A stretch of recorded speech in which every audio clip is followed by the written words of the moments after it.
He can't hear you. I'm here.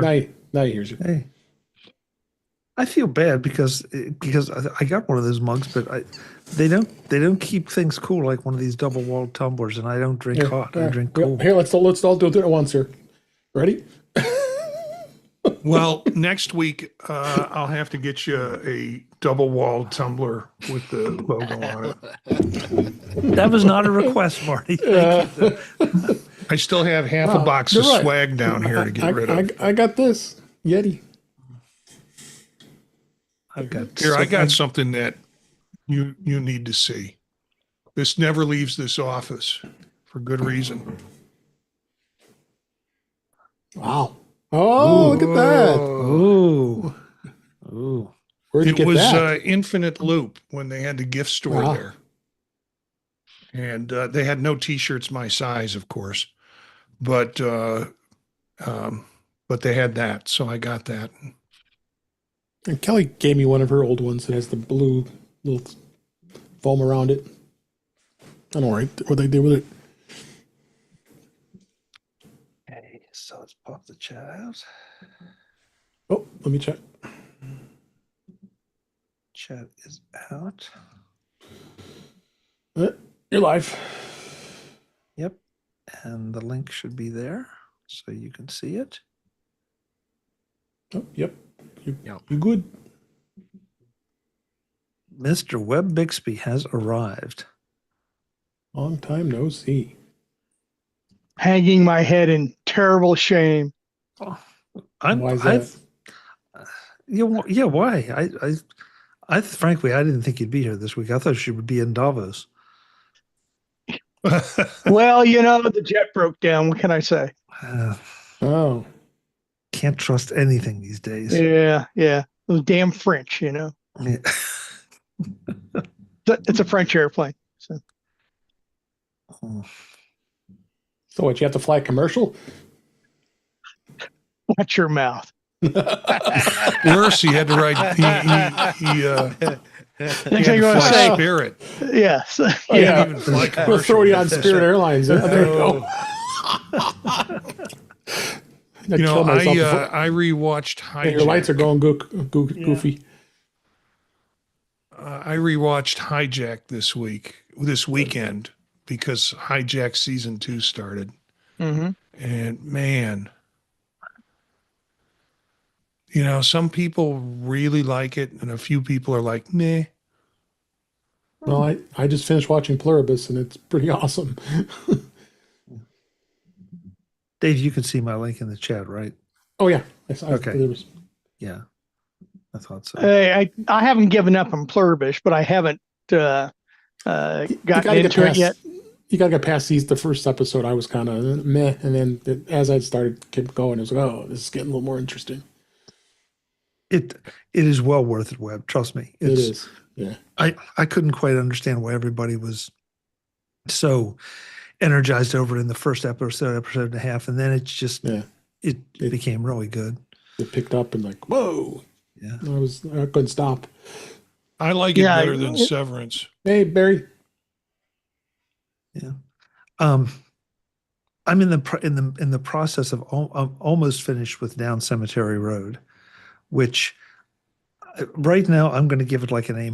I can't quite give it an A. I can't give it an A+, but I really have thoroughly enjoyed it. And that's from I guess the writer that does Slow Horses. But Yeah, it's been very good. No, I love Slow Horses, but my wife hasn't gotten into it yet. So, but I like all those cop procedural. What was the show that was on Showtime about the CIA agent, the female? Homeland. Yeah, I really enjoyed that a lot. So I could never quite catch the vibe on that one. I wanted to, and it looked like it should be something I would like, but it just never grabbed me.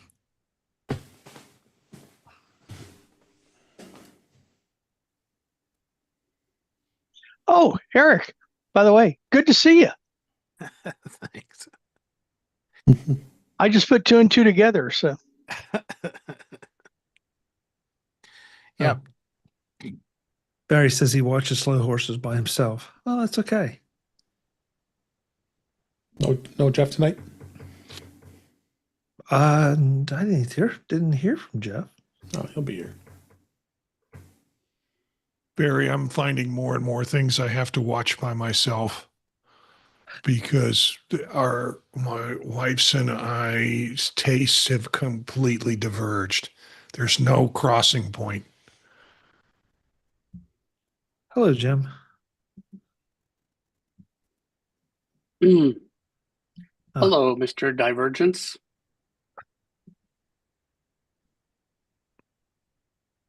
Oh, Well, Jim, I Speak of the hold my devil. head in shame. Did you see my reply? Yeah, I did, and I replied back with the smiley face on it. I know it's all in good fun, but I just wish I haven't would have seen that. it before you posted it. Then I felt, God, what an idiot. Well, you know, when I So- first saw that coming up, I was like, this seems like it was a while ago. And I looked it up and like, oh yeah, it was a while ago. yeah, it was just at the, on the But, top you of the know, article. All I had to do was look at that, I think that BMW deserves to be roasted over the coals again. well, I took it out of the show notes since it is a little bit old. Yeah. But Thank you. yes, you're welcome. Yeah, but Thank you. I don't want to beat myself up on the show. So. yeah, but no, it would. But again, my comment stands. I don't care when it was. Who sat in a room and thought, "Yeah, this is a good idea." Exactly. This is an evergreen roast BMW topic. And Webb, I think that you should feel bad for feeling bad. Welcome to the hell of my life,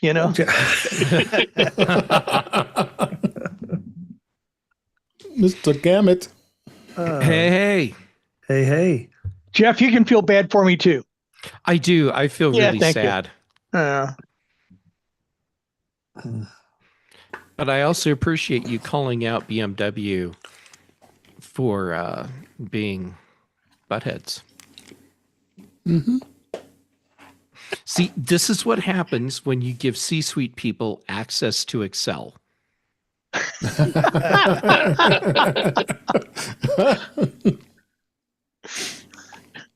I can relate to that more than you know. Yeah. Some C-suite people, Webb. Some C-suite people. That's fair. Some C-suite people. Yeah. Some can handle it. Some just. It's best for me not to go any further with that comment, but Yeah. I got a guy. Well, when performance reviews come up, just gently say, remember, with great power comes great responsibility. I know you can't say anything else, and that's okay. Yes, and part of our After Dark show tonight will be guessing the gentleman's initials. So You turn off the stream, I'll tell you right now. But It's me, no. Chuck. It's well, you me. got to stop recording too. The recording is running. No, we're not going to do Yeah. that. Hey, All right, let's. breaking news. There's a bunch of outages on Apple's sites. The App Store and Apple TV, iTunes Store, Maps. Oh, Really? yeah. Patrice was telling me about that just a little bit ago. Yeah. So apparently, you can be in Austria and still be aware that Apple services are hosed. I guess that's a nice way of saying, wow, Apple screwed their services all around the world. Yeah. They still won't sell Vision Pro in Austria. Does this mean there's a new Mac Pro coming? No. I Maybe- think it means that there's someone that's going to have a difficult conversation in their next performance evaluation. Oh, So, even someone kicked a cord out of the wall, and this is what happened. Xcode Cloud is down too. Shoo. We better developers are freaking out. Ooh. I just see. Where am I? I'm on I think Mac Apple's Rumors. just testing their new AI systems. Yeah. So which AWS server is down? Well, yeah, but there was also didn't Cloudflare have that? Well, they participated in that same issue, didn't they? Cloudflare had a different issue. Okay. And it was a problem that started internally, and when they figured out what it was, they're like, "Oh, this is something we could fix, and we should do it right now." Yeah. All right. Well, let's get this off the ground. The recording is running. Everything is good. So here we go. In 3, 2, 2. Fine, whatever. Welcome to a fresh year of Chuck Joyner in his pants-free zone. Everything's breezy and squeezy. Chuck, take it away. I just came from a lecture Squeezy? that I had to deliver Look at Eric's and on the floor. caprices. Eric's on the floor. Oh, I was not expecting that. Squeezy. Neither was I.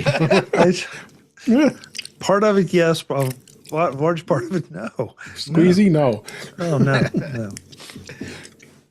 Okay, let's try this again. Good luck. Thank you. Good luck with that. Keep a straight face. Oh, yeah, that's the worst part is, trying to get back under control. Just remember, Chuck, breezy and squeezy.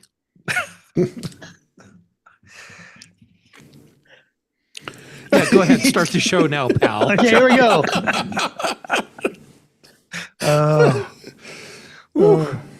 Okay. You can't do Man. it, can you? No, I can't. I'm still fighting it. Eric? Okay. Don't drink. Take a drink. You and me, Eric. Oh, Oh, okay. Just remember, Eric, it's going to hurt coming back out of your nose.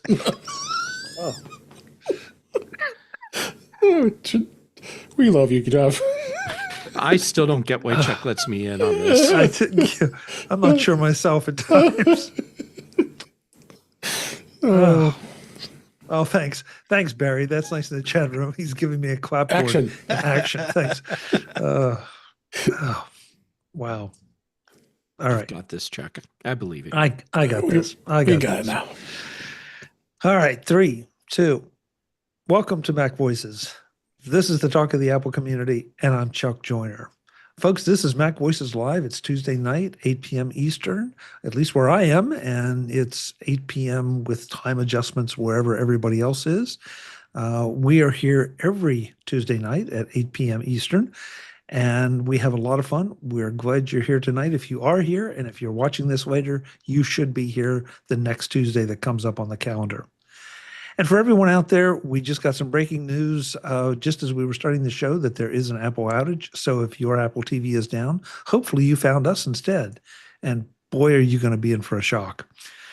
We got a lot of things to talk about tonight, so let's just find out who's here before it gets any more off the rails than it did in pre-show. David Ginsburg is here, and for some reason, Dave is wearing orange, which seems to be very appropriate for the state of the show tonight. It's kind of an emergency. Dave, good to see you. Well, I was waiting for you to make comments, and now you tell me. Yes, it's good to be here. What the heck? I like to be a little loud in my colors here. Glad to be here and looking for some crazy stuff tonight, I tell you. Well, we've already had that, so Yeah, you can more go to come. Eric Bolden is here, and he's found another feathered friend that he has brought with him. Eric, good to have you. Who are you accompanied by tonight? I thought today I would try for the red-bellied woodpecker. Where's the red? I don't make up the names. I can't see the colors. I just go with whatever they say they are. Okay, that's fair. I mean, I don't know. On mine, it looks a little orange around the head, but that's, Yeah, I figured they showed up. They were there. They said hi. That's close enough. All right. Well, speaking of red belly, there's Mr. Marty Agencius in a bright red shirt. So Marty, we don't have audio. Yeah, bright red There we shirt. Just came from teaching, so it's been a long day. But I'm glad to be here. This is all Okay. good, all fine. That's good. Well, this is your therapy session, so Yeah, it is. feel free to bring up anything that you need to talk about. Oh boy. Webb Bixby is here after a bit of an absence. Webb, it's great to have you back. Hope all is well. Unfortunately, the Chiefs are not going to be in the Super Bowl this year. Oh, we knew that when you lose your last 6 games in a row, you got another plan. Yeah. So, and they lost their last 6 games. So, interesting fact. Oh man, I should remember this. There were like 20 turnovers on the 4 football games on Saturday and Sunday, and all the teams that turned over lost. So, anyway, there's your football fact for the day. Good. I like it. I like it. You do a turnover, you're going to lose. Yeah. Well, it's certainly going to contribute. No question about it. Yeah. Jeff, you can file that away. That's for you. Hold on. I'm taking notes right now. Yeah. If you don't show up with turnovers, you're going to lose. Bring the pastries. Something like, yeah. And the costumes. And the costumes. Chuck, it's good to be here. Thank you. Hey, thank you, Webb. And speaking of costumes, Jim Ray is here in his usual costume of a cap and a t-shirt. And AirPods Max. And AirPods blame, Max. Yeah. And blame Canada. Costume? Well, uniform? Blame Canada. Okay. Where did that come from? Well, I didn't see. That's from South Park. South Park, yeah. Oh, Yeah. They have a whole song about it. I see. It was an Academy Award, nominated for an Academy Award. Yeah. Well, last but not least, the gentleman who is looking forward to having his team in costume in the next round of the playoffs, Mr. Jeff Gamet. Jeff, good to have you. It's great to be here, and I actually looking forward to you explaining to me what it is that I'm excited about. Your home team, Yes, your home team. the Denver Broncos. So the Broncos won something. They did, They're in the AFC but Championship game. they lost somewhat. So That's because of course they did. Okay, but good for them. All right. Yay Broncos team. go team. Go team. Oh, boy. Let's just move to tech, where at least everybody here knows what they're talking No, about. I think people really want to hear me talk about sports and my take on the sports thing, and the winning thing with the sports thing. Also, the costumes. Okay, Chuck, take it away. Yes, thank you, Jeff. So I'm throwing this throwing the first one of the evening into the chats now. SetApp has decided to close down their mobile iOS store, because of, quote, still evolving and complex business terms, which, I don't feel like this is a big surprise. I applaud SetApp for trying this, but the fact that it's still out there flapping around. The EU forced a lot of things, and SetApp decided to dive in head first. That's great. And SetApp, of course, is owned by MacPaul, but they are finding out that I'm projecting they're either not making money or things just got too complex, and they just decided it wasn't worth it. So sorry to see it go, because SetApp, the Mac version, is a fantastic product that every single person listening to this should subscribe to.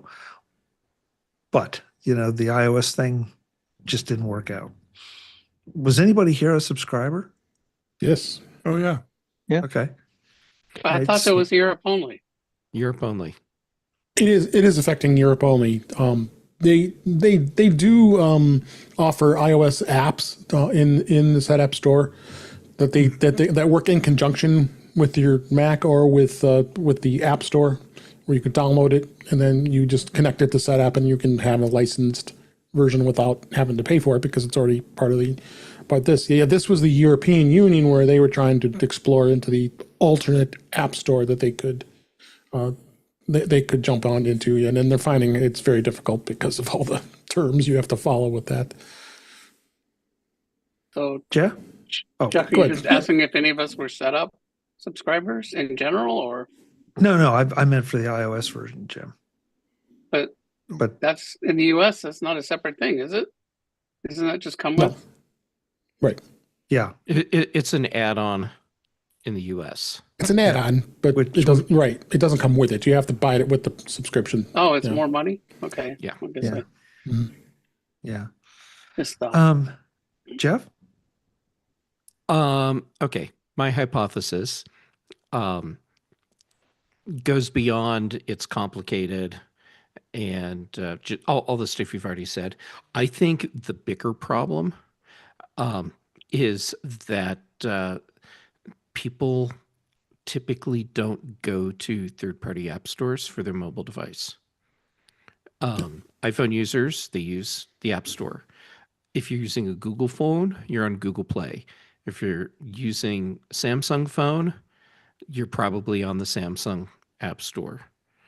And of course, there's exceptions to all of this. But I think generally speaking, people use the App Store that comes with their device, and that's it.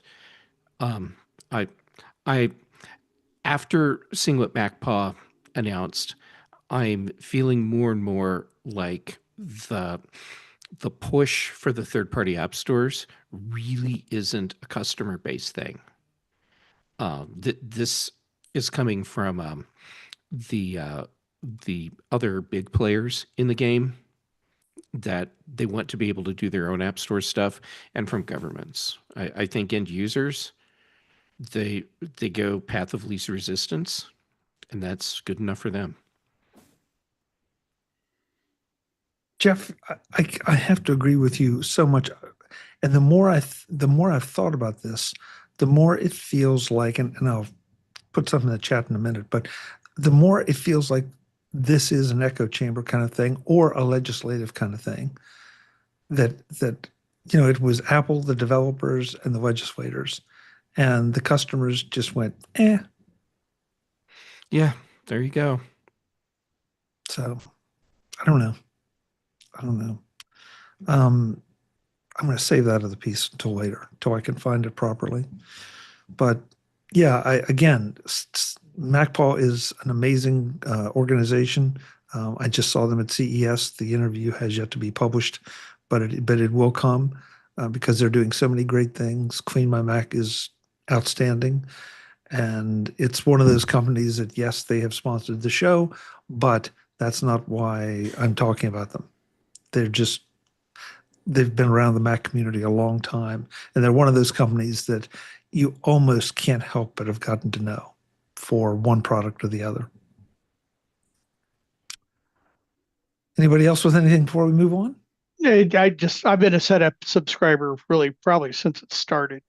And in fact, I found out about iMazing when it was on there. That iMazing came off after a couple of years. So what do they describe it as? The Netflix of software. So I really like it. I use it a lot. I've played around on the iOS version, never really did anything of any substance because I'm pretty comfortable with the App Store on the iOS side. But anyway, it's a great service, or it's a great platform for experimenting with new software. So it's great. I like it. Go MacPaw. So go MacPaw. Now I could talk about Clean My Mac if you want to go down that path, but I'll call you the next time I need a sponsor. Nothing bad. Great tool. Nothing bad.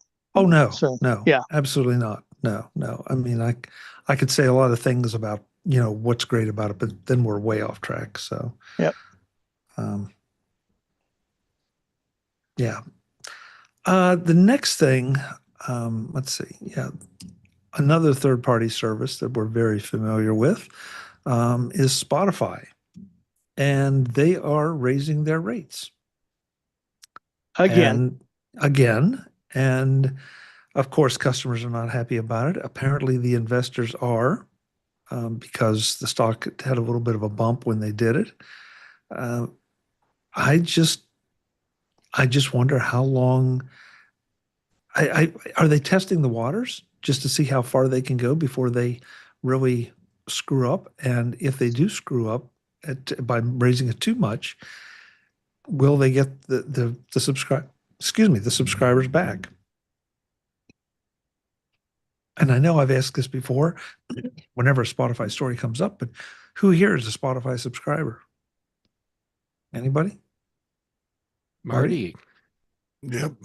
Marty, will Just this push you away? barely. Or? Oh yeah. I mean, just keep at me one little tit at a time. Yeah, I have been kind of looking at Apple Music. I'm trying to reduce sort of where my expenditures are, and this is a duplication that I'm going to wind up not needing.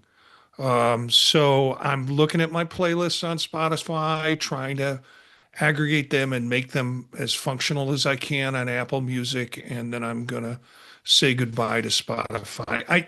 There's a little dedication to Spotify for me because they also stream and launch my podcasts on their platform. So, but they're going to get the free side of me coming soon. Marty, I guess the thing that I want to ask this group, I mean, when you look at what you can get with some of the Apple bundles, or the Apple One, Yeah. that not only is it a great value, but depending on which services you actually use or how you figure it out, that can be, I'll make it a lot more affordable as opposed to just one significant charge per month for a service that, unless you just use it on a daily basis, I feels like there have to be better values out there. Yeah. So I don't know. I'm seeing people in the Barry says in the chat room, I don't and will never subscribe to Spotify. Tell us how you really feel, Barry. The only reason I have an account, a free account, is because of my wife's podcast for troubleshooting. Okay, that's fair. That's fair. I'm the same. I have a free account because I want to manage my podcast too. I think I still have a free account from way, way back when. I don't think it's been deactivated. I honestly don't remember the last time I logged into Spotify. Yep. And if I did, it was not to listen to music. It may have been to research something, but yeah. Jim, you have a thought? Well, I believe isn't Spotify known for having the lowest payments to musicians? So if they're increasing their prices, maybe that'd be reasonable if they were raising their reimbursement rates. I'm not hearing anything about that. The articles I read didn't make any mention of that, Jim, that I recall, because that would have been, sort of an offset to this. Yeah. And I don't doubt think that's part of the plan. I doubt it also, which is why I brought it up. Yeah, and I wouldn't think that you would have seen the stock bump if the investors, because then it would have just been a pass through almost. So I say this with snark, yet I'll say it anyhow. Gee, having to charge people more, does that mean that the bill they're paying for AI prompts to generate their own songs to give to people so they don't have to pay artists? Does that mean they're having to pay more for their AI slop?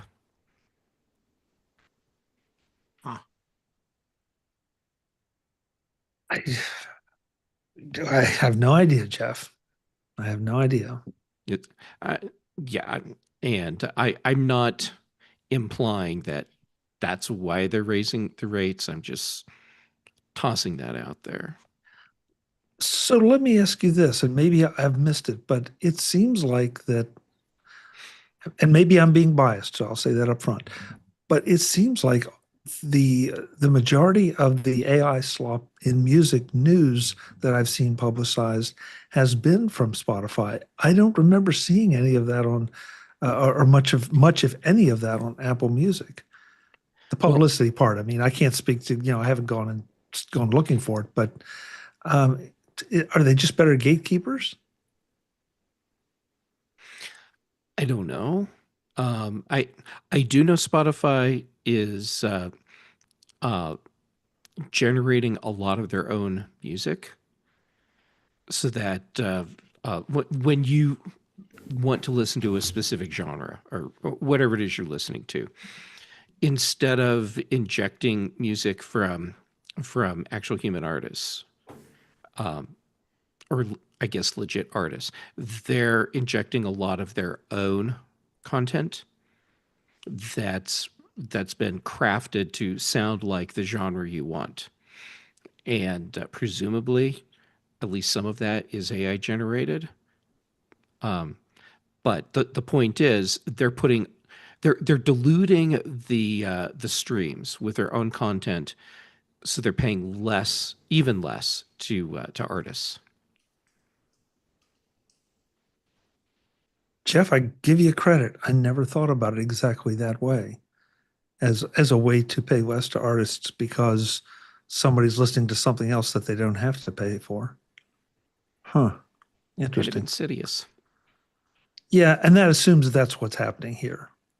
I mean, but which is worse? They're allowing the AI slop on there, or are they? Is there a plan here to do this? I don't know. Either way, it doesn't seem like it's a very good thing, very admirable thing. So, but let's take that for a second. If it's AI generated, and this may be heresy, but if it's AI generated, is it bad if you like the song?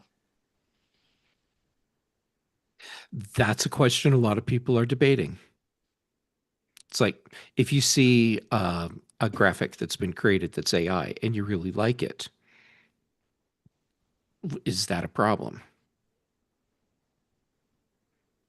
And I can't say I've gone and tried it or tried to create something or heard anything that is within the spectrum of music that I like. But if I did, would it matter? To me, I don't think so. I mean, it would bum me out that maybe I can't hear more things from that artist, but I guess somebody. again, that means you can hear lots more things from that artist.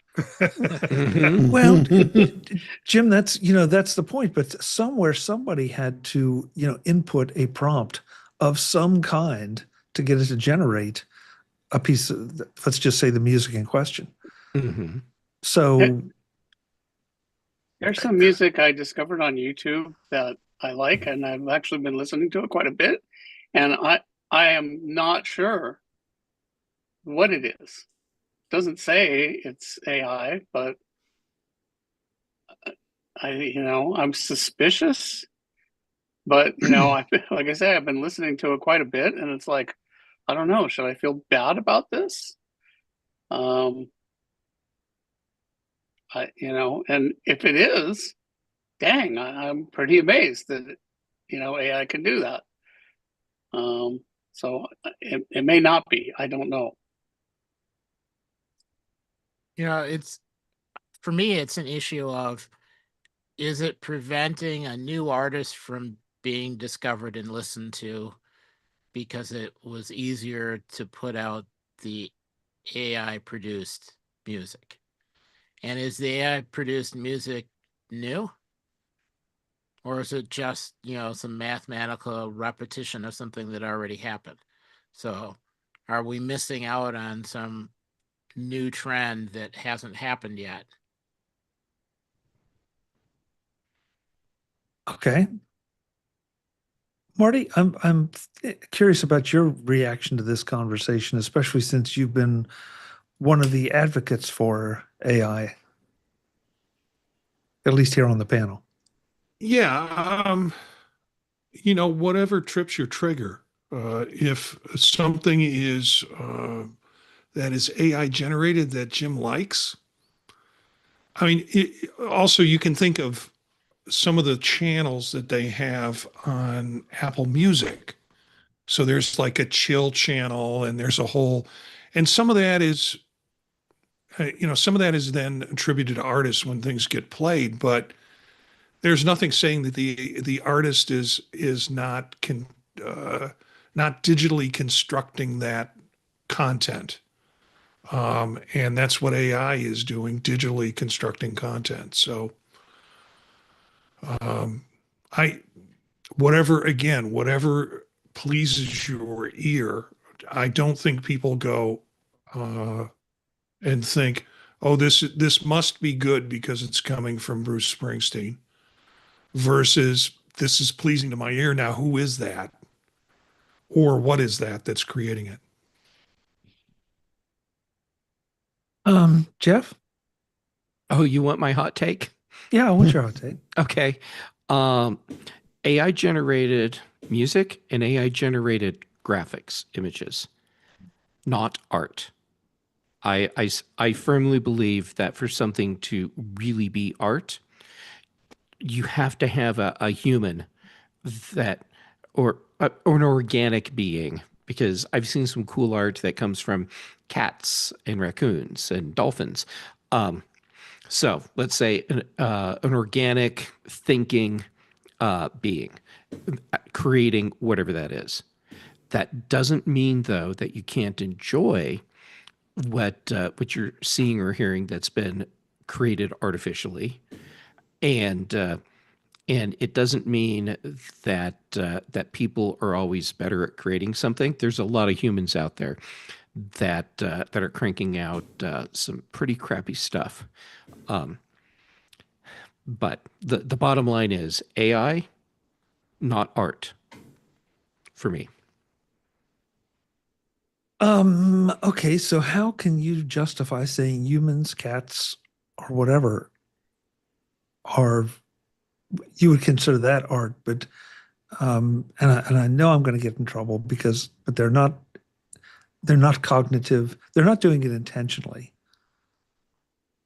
unless you attribute the what you're interpreting as music as their communication. Well, like with cats and raccoons, give them paints, and they paint things. Now, are they intentionally creating art? If we anthropomorphize, the answer is no, because from our perspective, they can't perceive it in the same way we are, so they won't have the same intent we would have. Doesn't mean, though, that they aren't expressing themselves and creating art. It's just they're doing it in their way.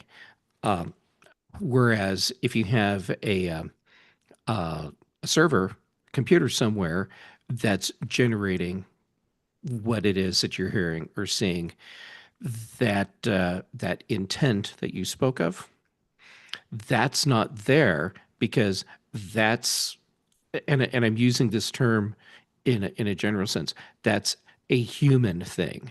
It's not a thing that machines can replicate, at least not yet. I think we're a long way off from machines being able to replicate that actual true human element. Boy, I didn't expect to be going down this road tonight, but here we are. Hey, you let me in. You should expect everything. Well, yeah. Jeff, I hear what you're saying, but I guess I might argue that if I tell ChatGPT that I want it to create a song in the style of the Beatles. It sounds like the Beatles, that deals with the topics that the Beatles wrote about. And let's get very specific on the White Album. And so isn't it going to try to mimic it? I mean, we're getting caught up in language, but it's more likely than not going to give me something that approaches that. Now, will it be as good? Will it be stupid? I have no idea.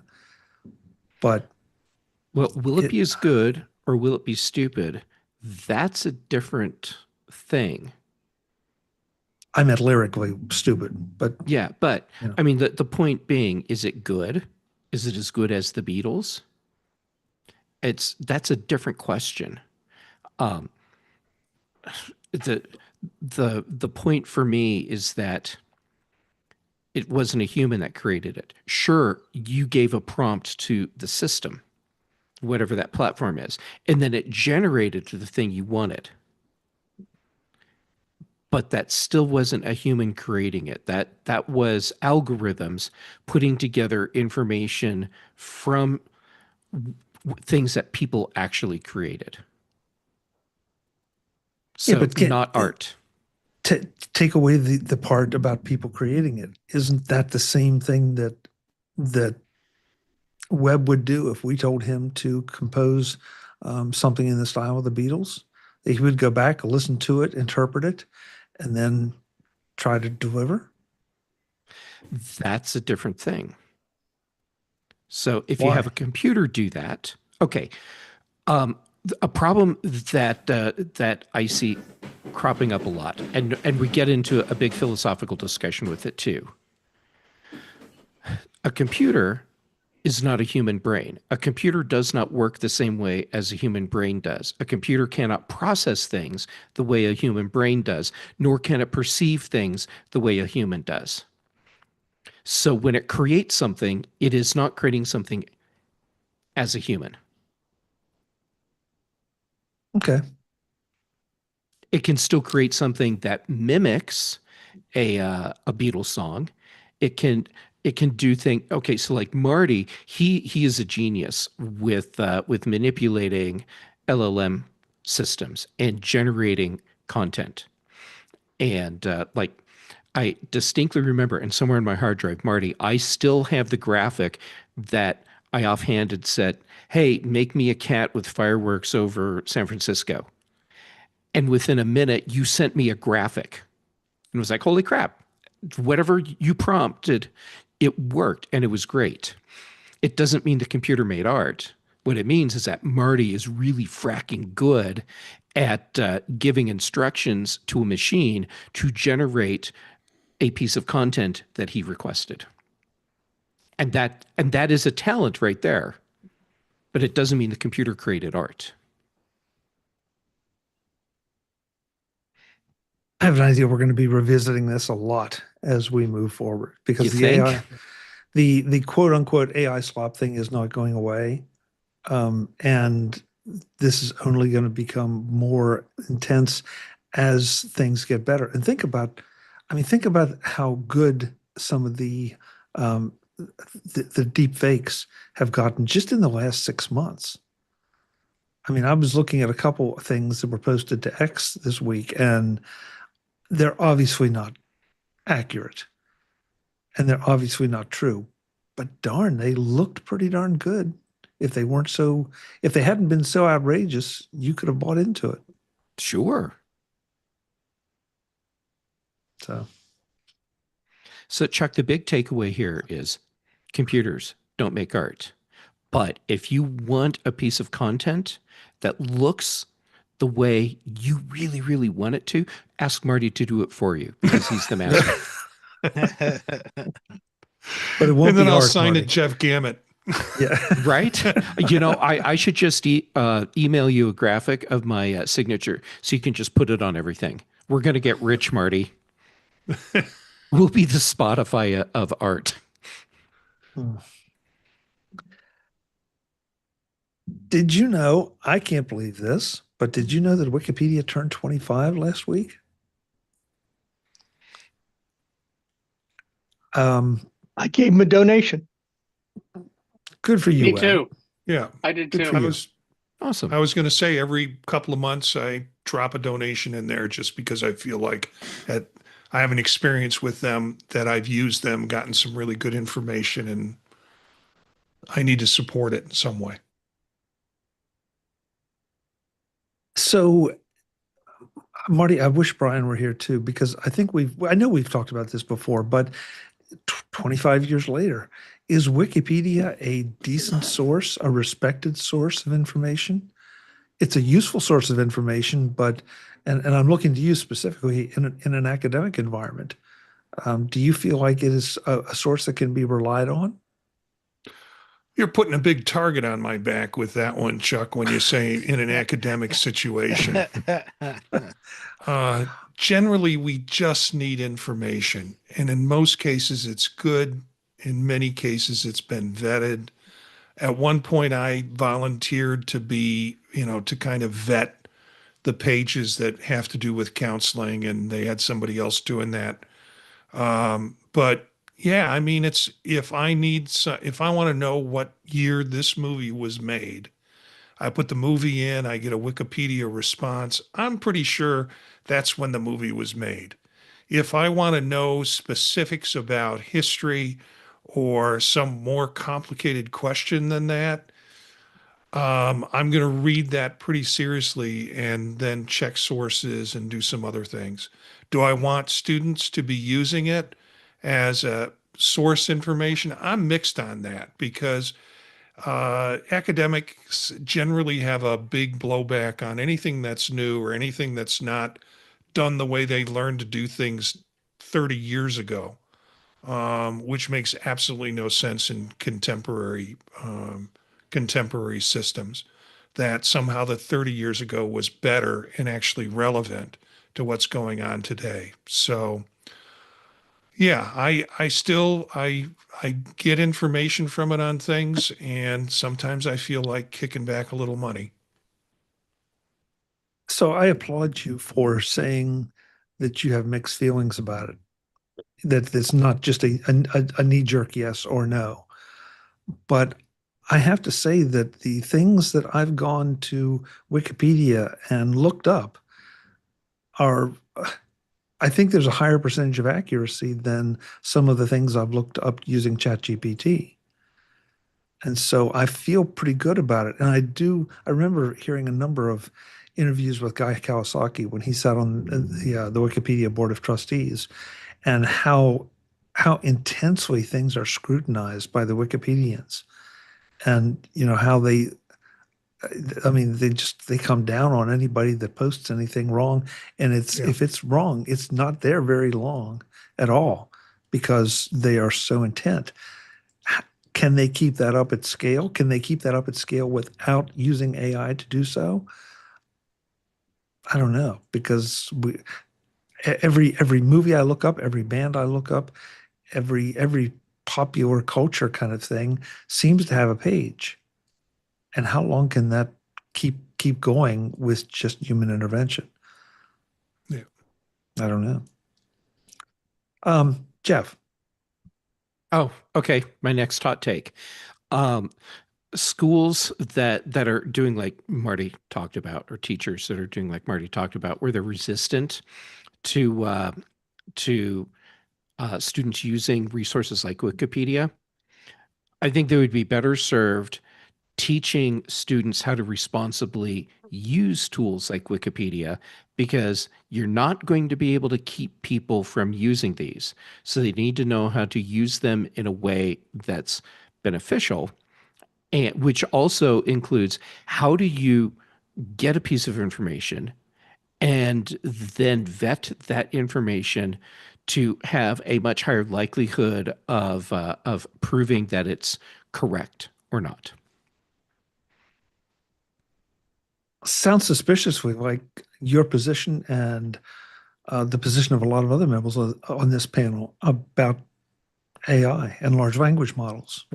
And it's the same there. These are tools that are out there, and people are going to use them. Students will use them whether you like it or not. So we need to figure out, how do you address that so that they can use these tools responsibly, safely, and appropriately. Again, it's one of those things where it's an evolving world. But when I saw 25 years, I admit it's like, really? I remember when it first came out, and there was the big kerfuffle over students using it, anybody using it as a source of information. And they've worked really hard, and I think they've done a great job of making it a decent source of information.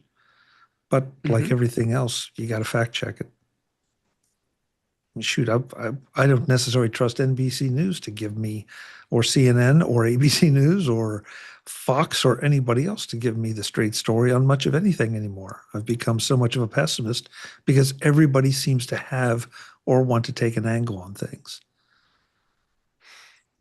And Wikipedia, at least the articles the reason I go to Wikipedia, they don't seem to have a political um, or ideological slant, unless the article itself is by nature political or ideological.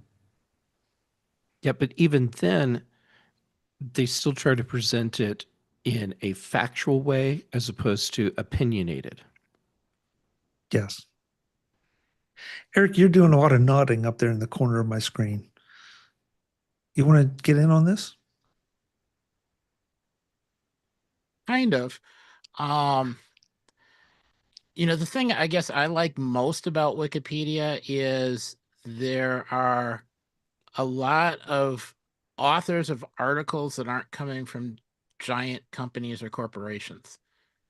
Some of them, yes, are, but so there's more input from people you might never hear about on issues that are so obscure that it wouldn't necessarily show up in something like a printed encyclopedia. And so there's sometimes background that is really detailed and something I would have no idea or had never heard of and didn't know I even wanted to know anything about it. Other times it's kind of like just touching on the surface and needs more content and more sources to finish filling it out. So it varies a little bit, but that's part of what makes it interesting, and it can be improved. And if you feel really, really, really strongly about something, you can get involved or find somebody to get involved to update it. And that's much more difficult to do. You can't, there's not a really good way to go to Google and say, hey, when I run a search and I get these results, it doesn't make any sense because, the wool on this sheep doesn't really work very well for, making dryer balls. So you need a comment that says, get your wool from this other location so that it works correctly. You can do that on Wikipedia. Harder, it's harder to get that inserted elsewhere. So I hope they survive for a long time. And I really wish there was a way that they could get some dollars from the numbers of people scraping the pages to generate AI models. I don't know how that's going to work.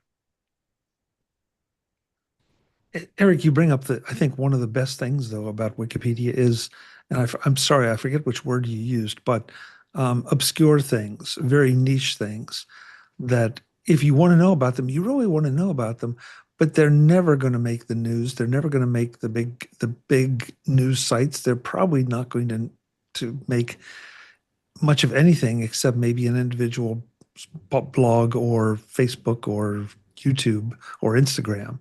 Yeah. And so, to have a place there and to have that kind of information treated with the same, I guess, set to the same standards that they do other things. That if I want to look up a band from the 1980s, the information there is probably going to receive almost as much attention as if I were looking up information on the Eiffel Tower.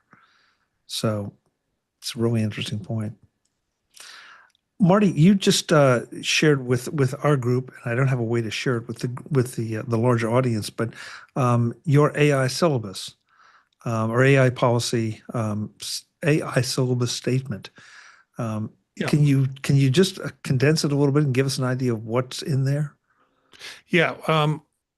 The university I work at has asked us to include AI statements in our syllabi in terms of the use because they're running into different attitudes about AI from faculty. And actually, they've done a good job of creating options that you can put in your syllabus from this is the most permissive use. You can use it, I don't care.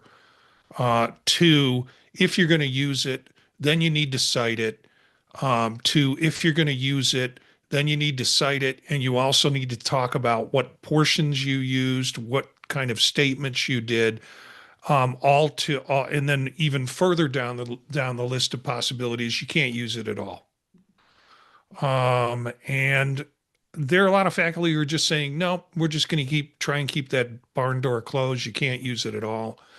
And the statement that I put together was more, if you're going to use it, you need to let me know you've used it, where you've used it, and cite it appropriately, and make sure that the citations that you use are legitimate citations for the information you got it from. That goes to what Jeff was saying about having instructors being responsible for teaching students for the proper use of AI. Because they catch students doing things that they as an instructor would object to, but the student doesn't know that's what an objection is, what is objectionable about that process. So it's really kind of an informed consent. If you're going to use, at least my version is, if you're going to use it, these are the kind of things you need to let me know how you used it, what your prompt was, and where you used it, and whatever document you've produced. So yeah, and then it goes back to academic honesty policy if it doesn't work out. So I will cut this out of the recording if you wish, Marty, but I'll ask it here. I find it really interesting that the institution allows the professor to make a decision on that, as opposed to having a broader, all-encompassing policy that you are required to follow. It really challenges the concept of academic freedom. I kind of made the comment earlier that teaching people techniques that I learned 30 years ago and holding them to that is not going to help them with the jobs they're going to pick up in the next decade. So it's a lot of faculty don't want to embrace or even consider AI, so they try to close the door on it because their approach and their attitude is, this means I'm going to have to change my teaching method. I'm probably going to have to change my evaluation methods. I can't just make people do term papers. I'm going to have to find other ways to get students to demonstrate their learning. And our university has always been progressive. The institute I've been in, it was on the forefront of Vietnam War protests. And so that blue rebel kind of runs deep at our university. And so it doesn't surprise me, the combination of academic freedom and also the institution's culture is saying you have choice. As an academic, you can choose what you want to do, but you need to inform your students of what you're doing. And very interesting, very interesting. And I assume it's okay to leave that in? Yeah. Okay. Yeah. All right. Just want to be sure, because I wanted to make it part of the conversation, but I don't want to put you on the spot. So, yeah. Before we leave this, I just want to touch Webb and David, because we just talked a lot with Marty about and Eric about the academic part, but in the business world, I know we're all struggling with dictums a little bit more that are coming down from the organizations, as opposed to, well, use it if you want, don't use it if you don't want. What's your reaction to an academic position like that? Webb, I'll start with you. I want to hear David first, and then I'll. Okay. All right, David. How's it feel to be thrown under the bus and you're muted? I'll get there. Yeah. Without disclosing anything, companies. I'm going to get in generalities. Companies generally are going to have a policy in place, and if you have in the case of this one, it's Copilot, and you have the structure in place, you can do any searching and use it as you wish to help you in aiding your job. They're out there doing a lot of support of AI because they're seeing the benefits of it, and I'm seeing the benefits of it. Obviously, we're creating documents. I mean, I created a document looking for to write on how you use the windowing feature in iPad, and I grabbed it from an article that was out on the web, and within a minute, if that, it was created, and I was able to edit it. So just as an example, and I'm seeing it in the companies here doing more and more support of it and wanting to promote it and realizing the power of it, because frankly, any platform you use, whether it's Copilot or ChatGPT or Gemini or any of those platforms are very expensive, and I know the web can definitely appreciate that too with this company. So, but the bottom line is, I'm seeing business really adopting it. It really is something. I mean, I can't ignore it anymore, and it's definitely something we have to see that it's going to be something that's good. And not, you just have to be careful, and most companies are being a little trustworthy. I'd like to hear what Webb says on his side. We've done a few things in my organization. I've told you before on here that we take a very tight approach to it. Right. We have to use a sponsored system, so we do have a private version of the OpenAI platform, ChatGPT platform. And we also use Microsoft Copilot. And we pretty much limit people to those two tools only. Even though I've talked about, I've not only have I used Grok, I've had conversations while I'm driving my car with Grok. And that's always kind of fun. But we've done some things. I have a responsible artificial intelligence oversight committee that's made up of middle level managers to determine what is and is not acceptable use. I'm very interested in reading your policy, Marty. I think I'm going to gain some knowledge by doing that. I'm not going to say I'm going to copy it because that's plagiarism. So, but and that's a no in academia. So, but anyway, yeah, I've said, a couple 3 weeks ago, I wasn't on the show because I was in Florida in a room with 150 other insurance company CEOs, and you cannot get past. You get any kind of executives together, the word AI is going to come up. I had a conversation today where somebody said AI can do that, and it's just that's what I'm looking for. Is ubiquitous. It's everywhere. And everybody's looking at it. And I wanted to touch on something that Jeff said earlier. It's a great tool, but you're going to have to edit yourself from it. Don't assume that everything that AI returns to you is fact. Sometimes it is, sometimes it isn't. It's like Wikipedia. You don't do it as everything on there is fact. It's good, helpful information. Hell, I was looking at it earlier tonight. Wikipedia about Rick Derringer, who passed away this week. He musician who wrote, among other things, "Hang On Sloopy." There you go. So there's your musical trivia for tonight. He also produced a lot of what's his name? Weird Al's albums. He produced a lot of those. Anyway, the point is that these are all great tools, but you got to remember to edit yourself. Don't take everything that you see here as absolute fact, but it can help you. It can help you organize your own thoughts. Okay.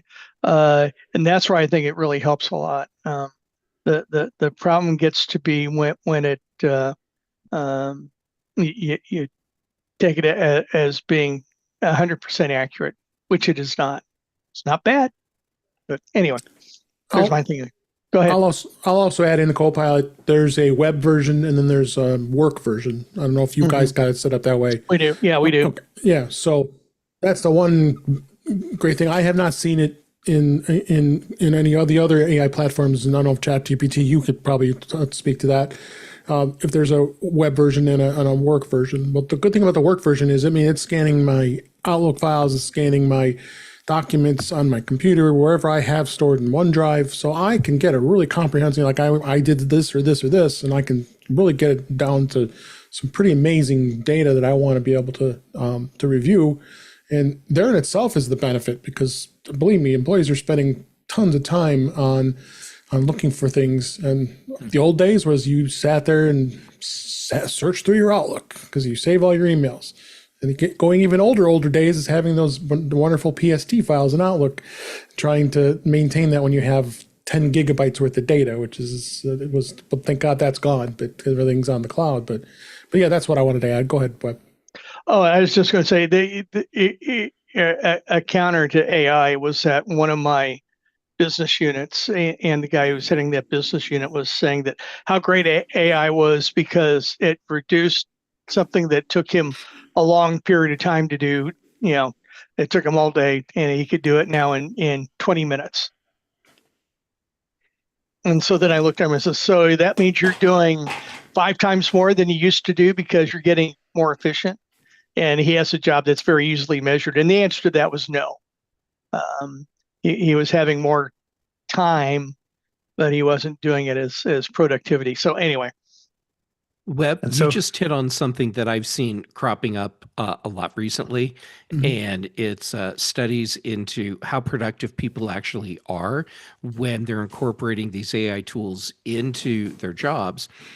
And the answer is not that much more productive. They might be able to do something faster, but they're not being more productive, generally speaking.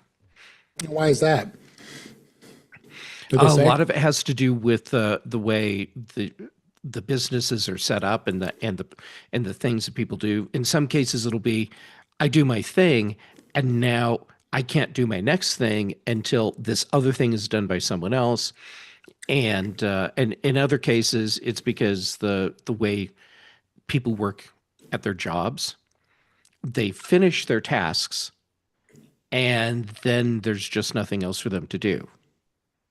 I mean, and that's the reasoning why you would have pilot users testing it out, giving feedback on how it's improving your job. I'm sure Webb's seeing it. I'm seeing it, that people are telling me that my gosh, this saved me about 2 hours of work, and I think people are seeing it. I think a company has to stand up and back it, and I'm seeing that happening. You know, and not just my company, many other companies are doing the same thing. They're seeing efficiencies. They're not saying it's going. You know, that's the big scare was, oh my God, AI is going to replace all this employees. We're going to fire everybody, and AI is going to do it all. I just don't see that now. I don't see in the future. Yeah. I mean, or even further in the future. I think it's something it's improving my job. I can tell you that. I mean, so many things I've done, I'm able to do so much more faster than I used to in the past. Yeah, well, and Dave, you're in a position where, with what you do, it's much easier for you to adapt, and because I'm a technologist, right? And so you actually do become more productive using these tools, and a lot of these companies that have been rolling out AI, they didn't do what you and Webb have both been talking about, which is look at how the tools are going to be used and then adapt.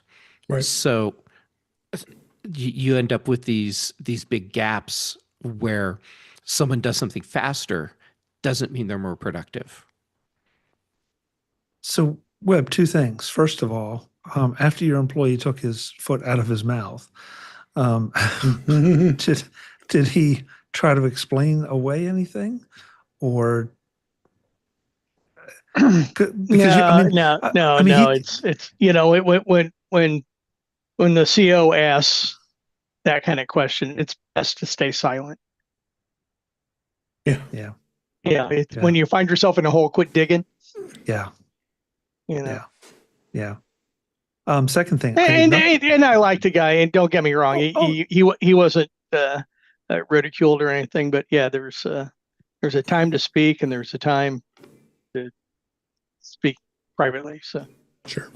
Webb, I bet that person is now thinking about how they actually do improve their productivity now that they have found ways that they can. Well, While and Jeff, listening to AI music slop. There you go. That's right.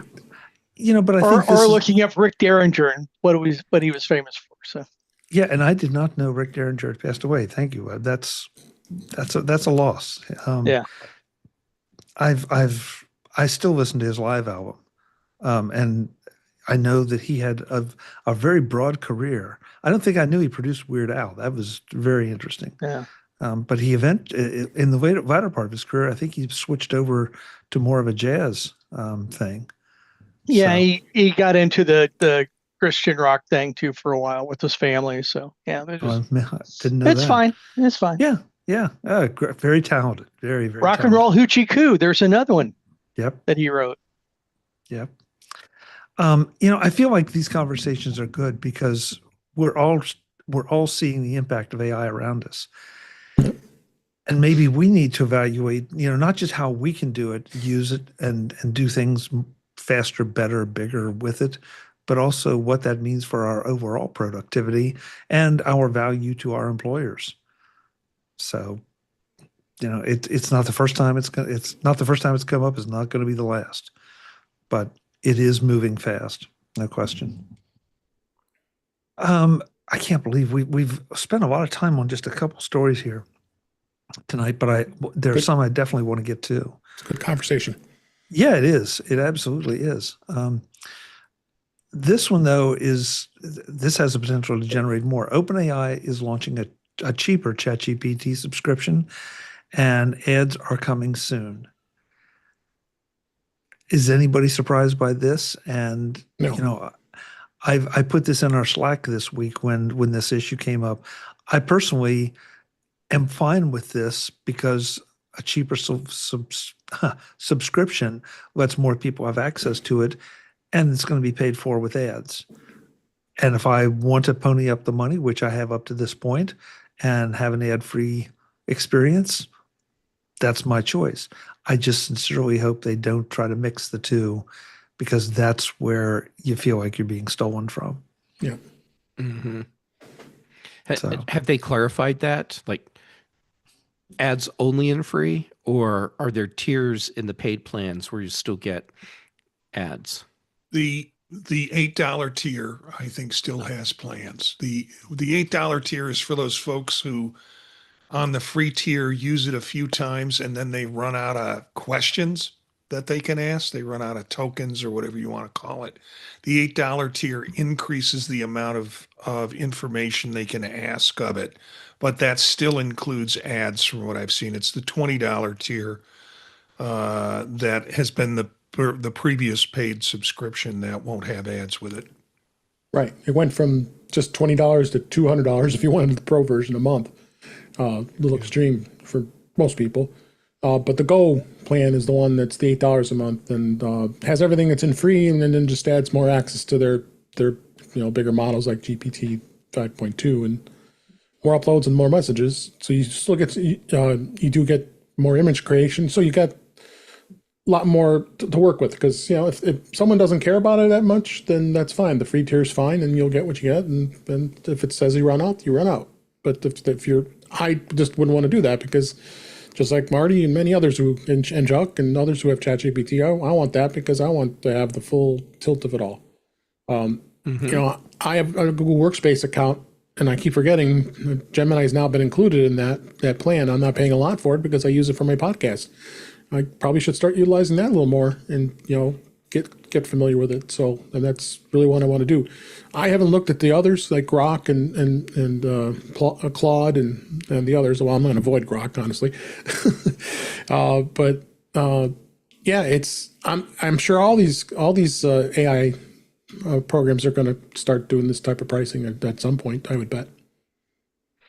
Well, it was either on a podcast or I read it. I'm not sure which, but basically, OpenAI is going to have to do something to start earning a lot more money, because they're cutting all these deals, they're spending all this stuff, and ads are the way to go because of the amount of opportunities to insert an ad into the queries or in amongst the queries. So it almost seems like a do or die kind of thing because otherwise Yeah. they're not going to do it with somebody paying $2 a month, $8 a month, $20 a month, Right. even a couple $100 a month. You're just not going to do it at scale. But advertising you can. So Well, as long as, like Marty said, or who had said that? I think Jeff said it, that the ads are not in there when you're paying for a plan. That's what bothers me is when you get these types of services that want to still show you ads, but you're paying for it. So yeah. Jeff. Oh shoot, this is okay. Oh, it's my fault. Hold on. I'm trying to throw this in the I'm chat glad room. for once, whatever it is not my fault. I think Marty had a comment. Oh yeah, Marty. I'm sorry, I missed yours. Yeah, please my dive in. comment. My comment was kind of based on this whole: how did Apple wind up with Gemini instead of ChatGPT? Mhm. And I think with Sam Altman saying all hands on deck, we've got to do something different here. This might be part of the results of the all hands on deck. But I think you're right, Chuck. OpenAI has to find some way to commoditize their product, and they're not going to be able to get it on data, and they're not going to be able to get it on user information. So I think that's part of the reason why Apple said, "No, we'll work with Gemini. We have an agreement. We've worked with them before. We're going to make sure that the information, user information, is protected." Whereas that user information would have been really valuable to OpenAI as a commodity. So I think this is a response to, or it is part of why we see this shift with OpenAI, ChatGPT moving away as the next up after you've gone through the S lady. Doesn't mean it won't still be there. Doesn't won't mean since I have a paid account I can't connect it to my S lady. It's just not, they just did not want to get into bed with OpenAI, probably with what they wanted from Apple. Marty, I've honestly forgot about this. That's a really interesting point because just tonight I was looking over a couple articles about the lawsuit that Elon Musk is bringing against OpenAI because they abandoned or modified their nonprofit status that he allegedly was promised or it was told to him that that would always be one of their foundations, and instead they're shifting over. And so there's that maybe the original vision was one thing, and then you get into something else here. So my desk is pretty crowded. There's a lot of crap on it, but somewhere here I have a couple of wee tiny violins for Elon Musk. I wasn't commenting on Elon. I was commenting on the fact that OpenAI originally had one vision and now it's changed. So, yeah. But go look for your tiny violin. Elon. Yeah, I know you are. Yeah, and feel free to pull out your violins and play them whenever you want. I drive his car and I like it. Okay, there you go. So, yeah, there you go. There you go. Jeff, I wish Mark Fuccio were here. I don't know if he's still in the chat room. He was a little bit earlier. But I was anxious to get your take on this, that Adobe stock has slumped more than 45% since the end of 2023, reflecting analyst concerns over the threat of AI-driven disruption to SaaS companies. And I can't help but wonder that myself, especially given Adobe's focus on the very high end. And that seems to be one of the things that AI is really doing well, is doing a lot of high-end tasks that otherwise you would have had to do the old 25 steps in Photoshop thing. Well, on one hand, yes. But on the other hand, Adobe Creative Cloud, I mean, these are apps for professional creators. And there's definitely a place in what professional creators are doing where AI can fit in and be really useful. Like one of the places where Adobe was really forward in the market with using AI was in Photoshop, with the way they could intelligently remove elements from images and make that hole that's left behind just blend in seamlessly. And so stuff like that. It's been amazing what Adobe's been able to do there. The As far as is this really something that's taking away from Adobe's business? Well, I mean, clearly yes, but I don't think it's taking away in the way that a lot of people are assuming. So there's a lot of people out there that are like not professional designers that are using AI tools to create images and or remove that person, that X from a photo, whatever, that previously would have either been using Photoshop or would have gone to someone and either as a favor gotten a friend to do it for them or paid a company to do it for them. Now they're doing it with these AI tools.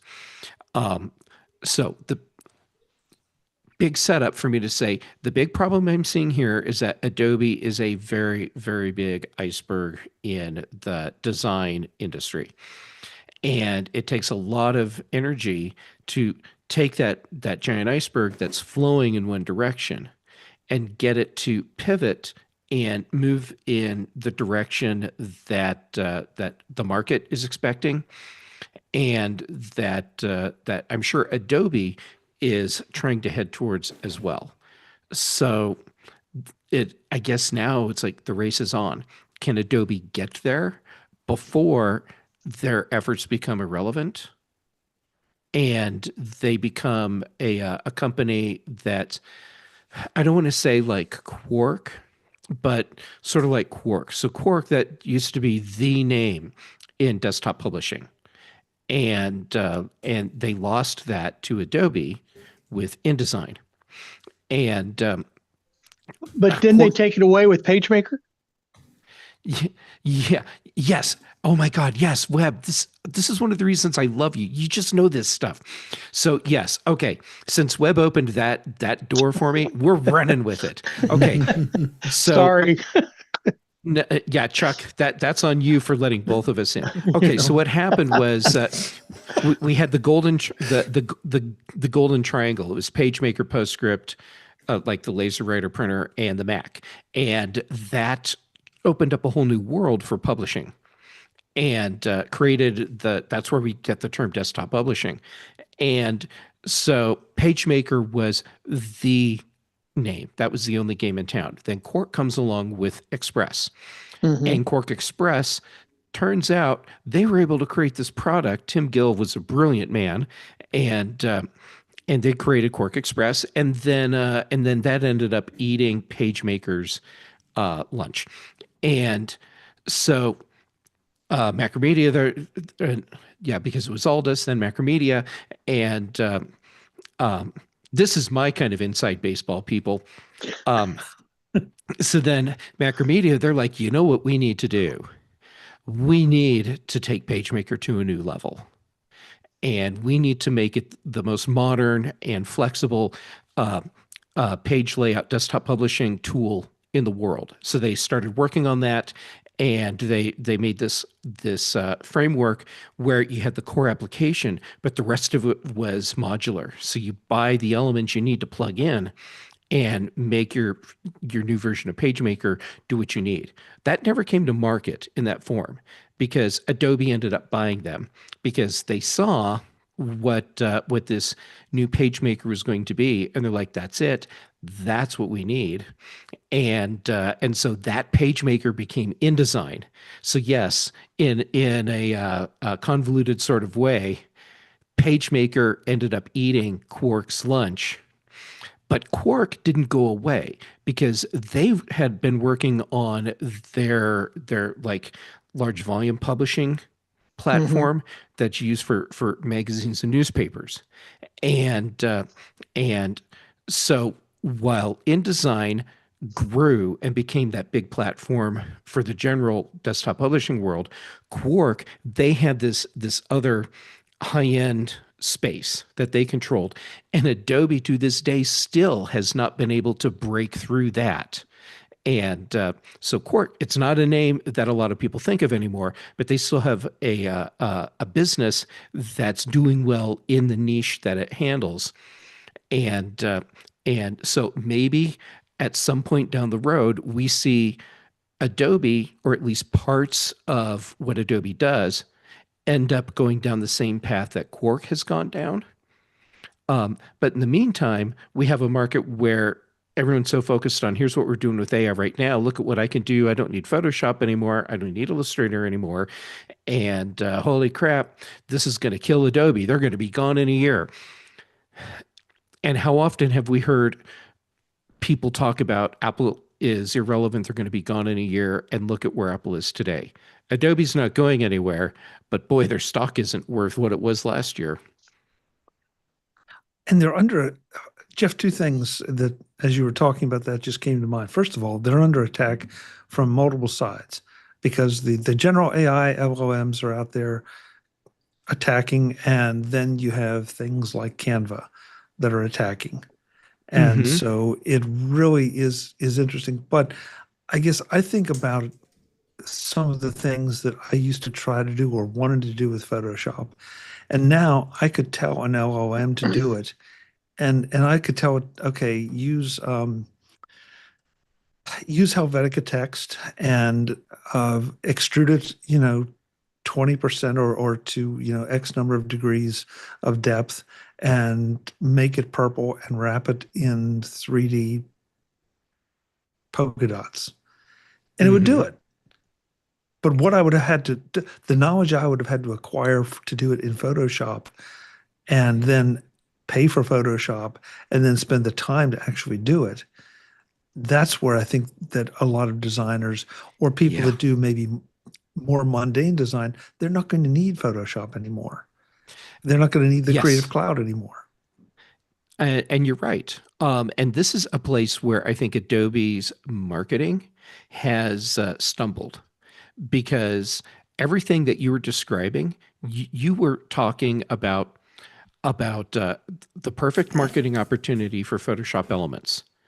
And the thing is, I'd say 90% of the people that use Photoshop proper would be better served with Photoshop Elements, which I haven't checked recently. Can you even get Photoshop Elements anymore? I don't know.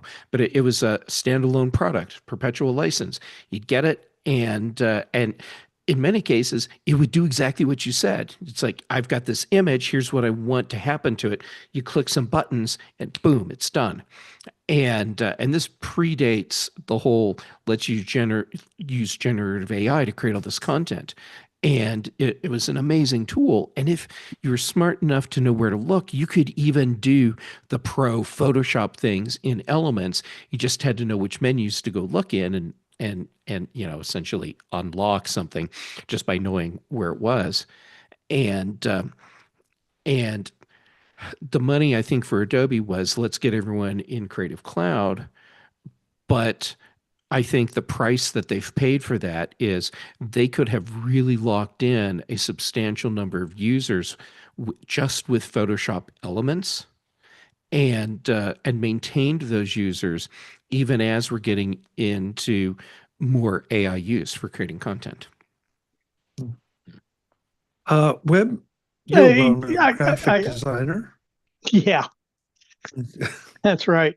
Yeah, I wasn't here last week when you talked about the new Creative Suite that Apple did. Well, maybe we'll get to that after dark.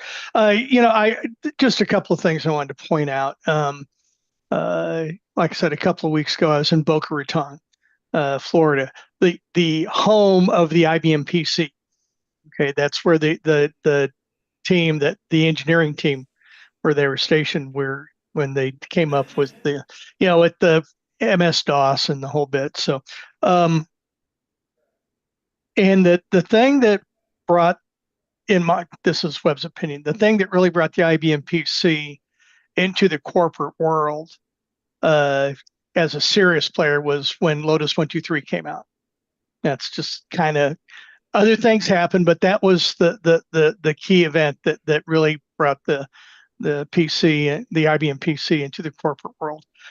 It was Aldous and PageMaker and the Laser Writer that brought the Mac to the corporate world. There are other things too, but that was the one that got a lot of the people in my world's attention. Now, I already had a Mac.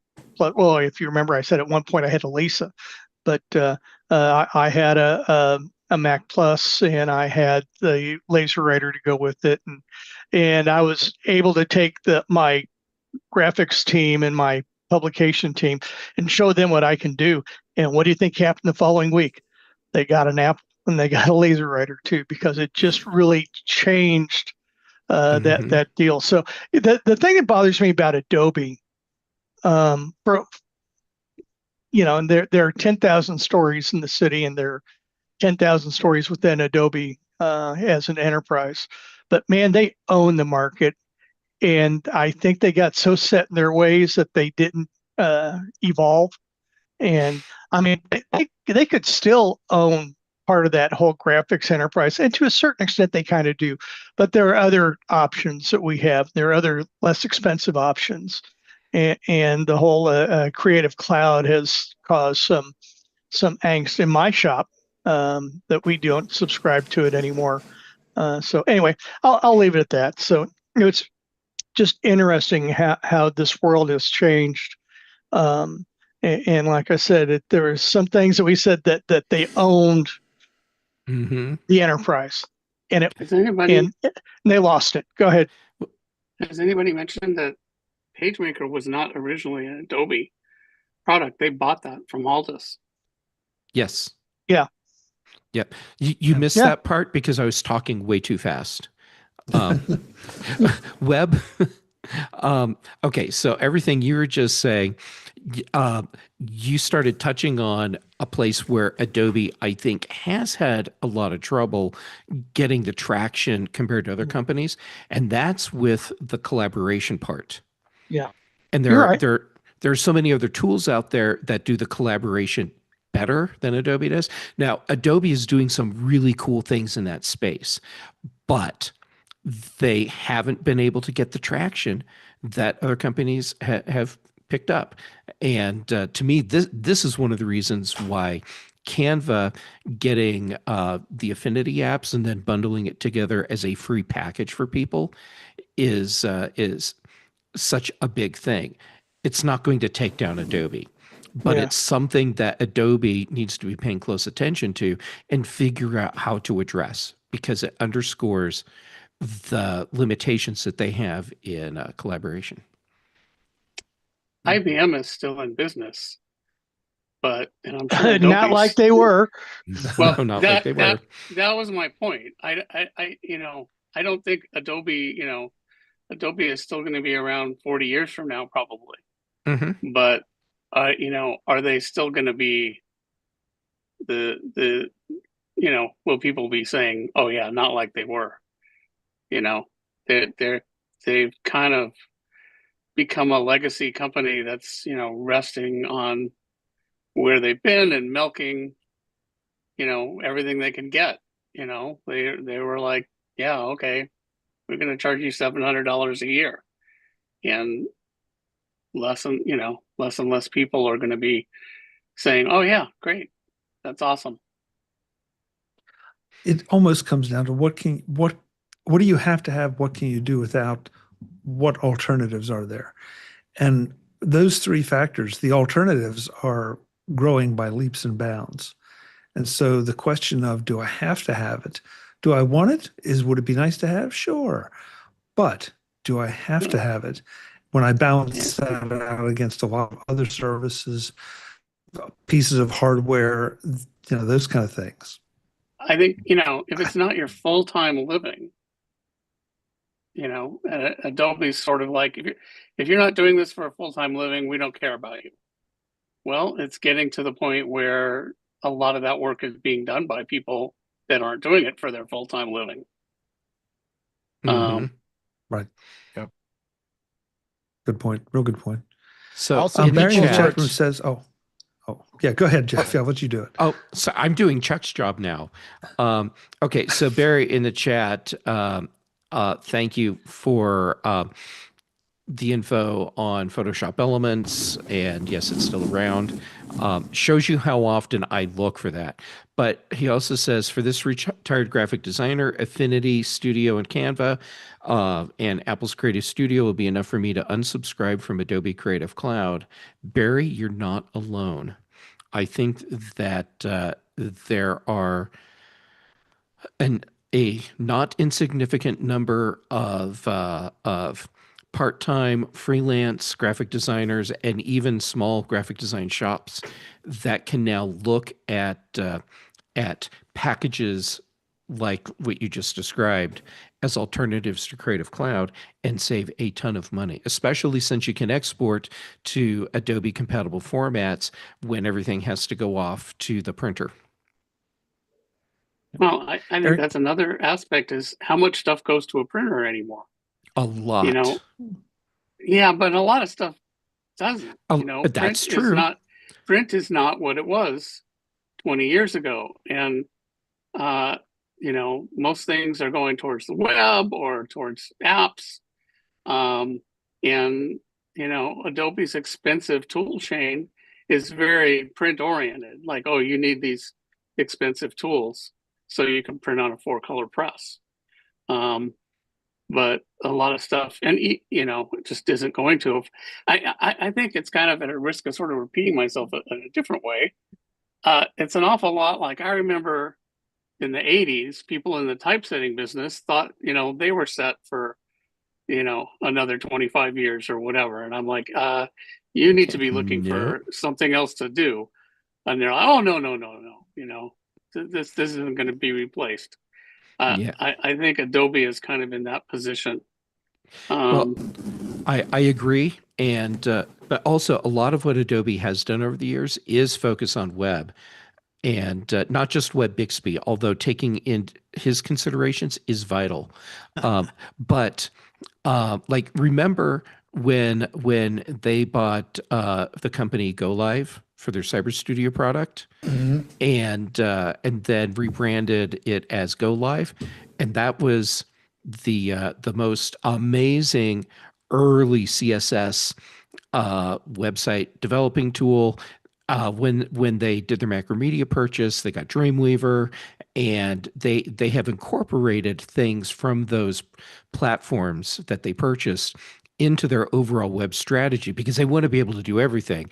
And one of the things they tout now is, well, you can design once, deploy everywhere. Sounds kind of familiar.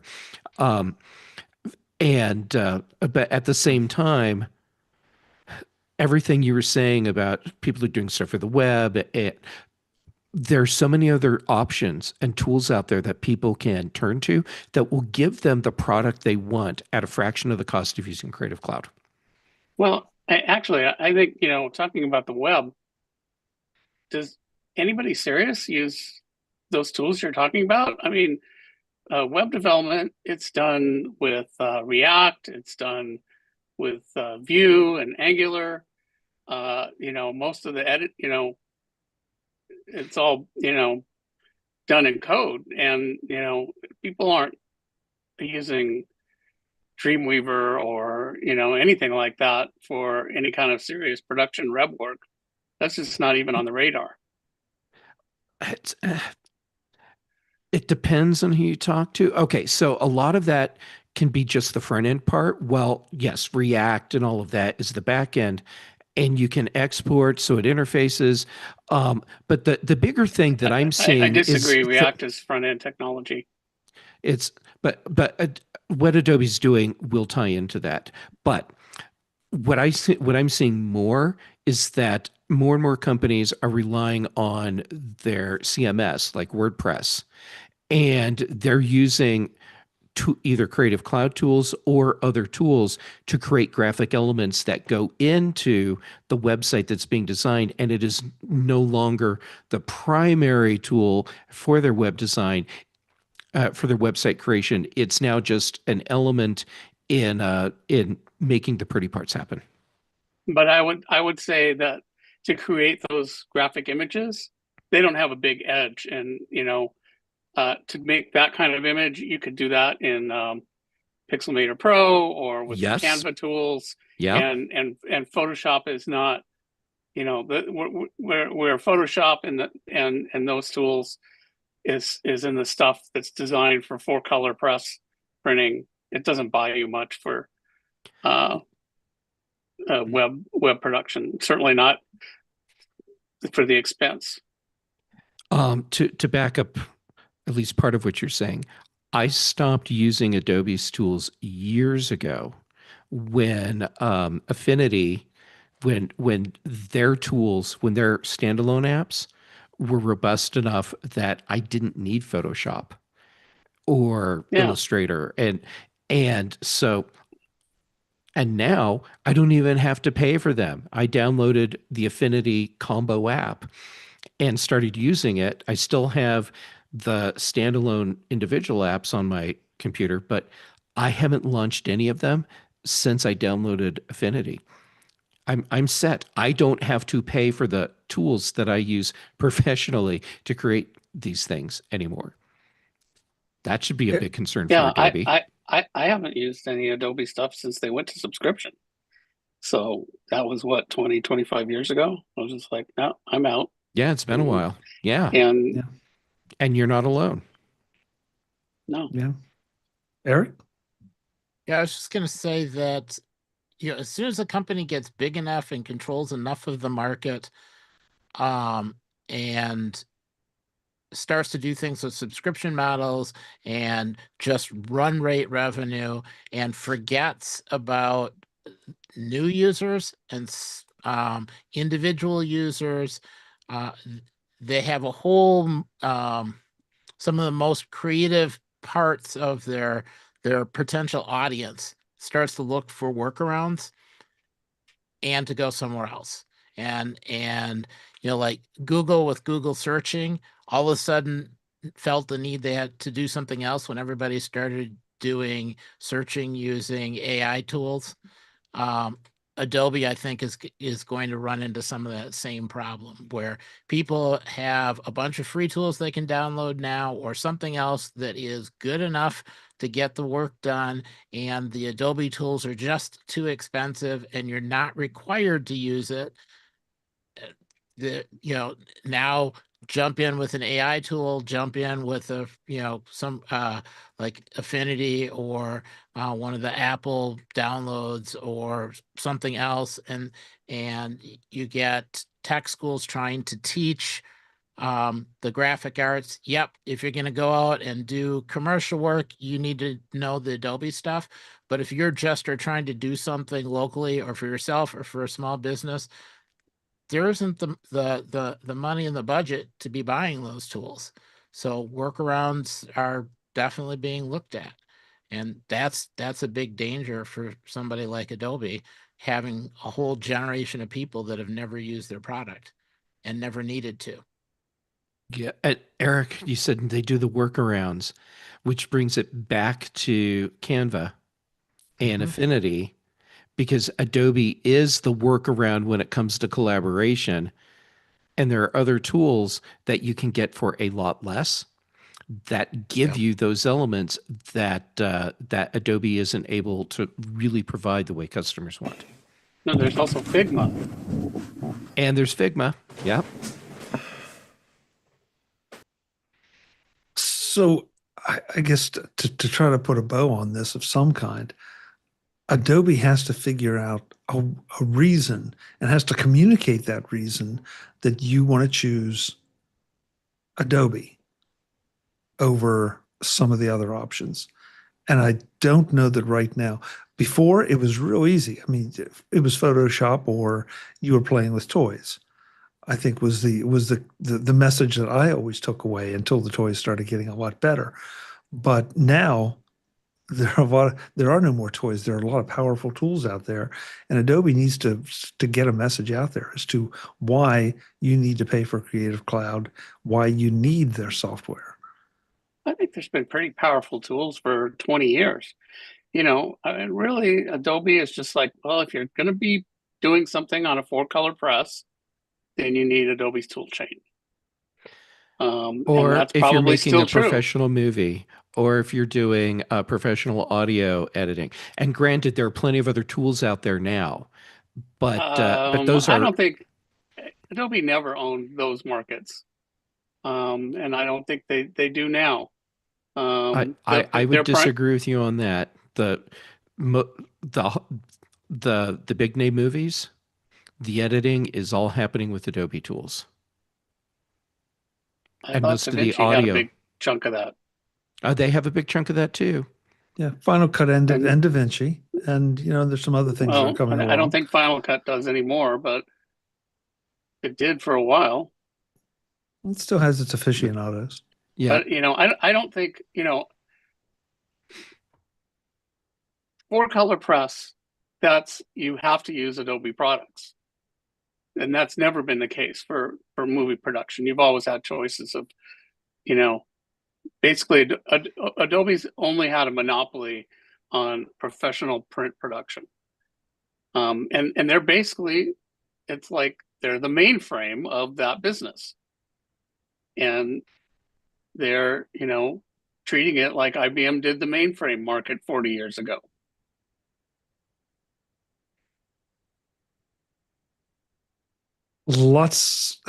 Again, these are discussions that are going to continue because things are evolving so fast. It's staggering. I mean, some of the things we're talking about, we're really reaching back 20, 25 years ago. And if you look at the change, the rate of change 25 years ago was slow. The rate of change in the last 3 to 5 years has picked up dramatically. And I think it's going to be fascinating to see what happens. Because Jim, I think you were the one that said IBM is still in business. Like, yeah, they still are, but they're not what they were.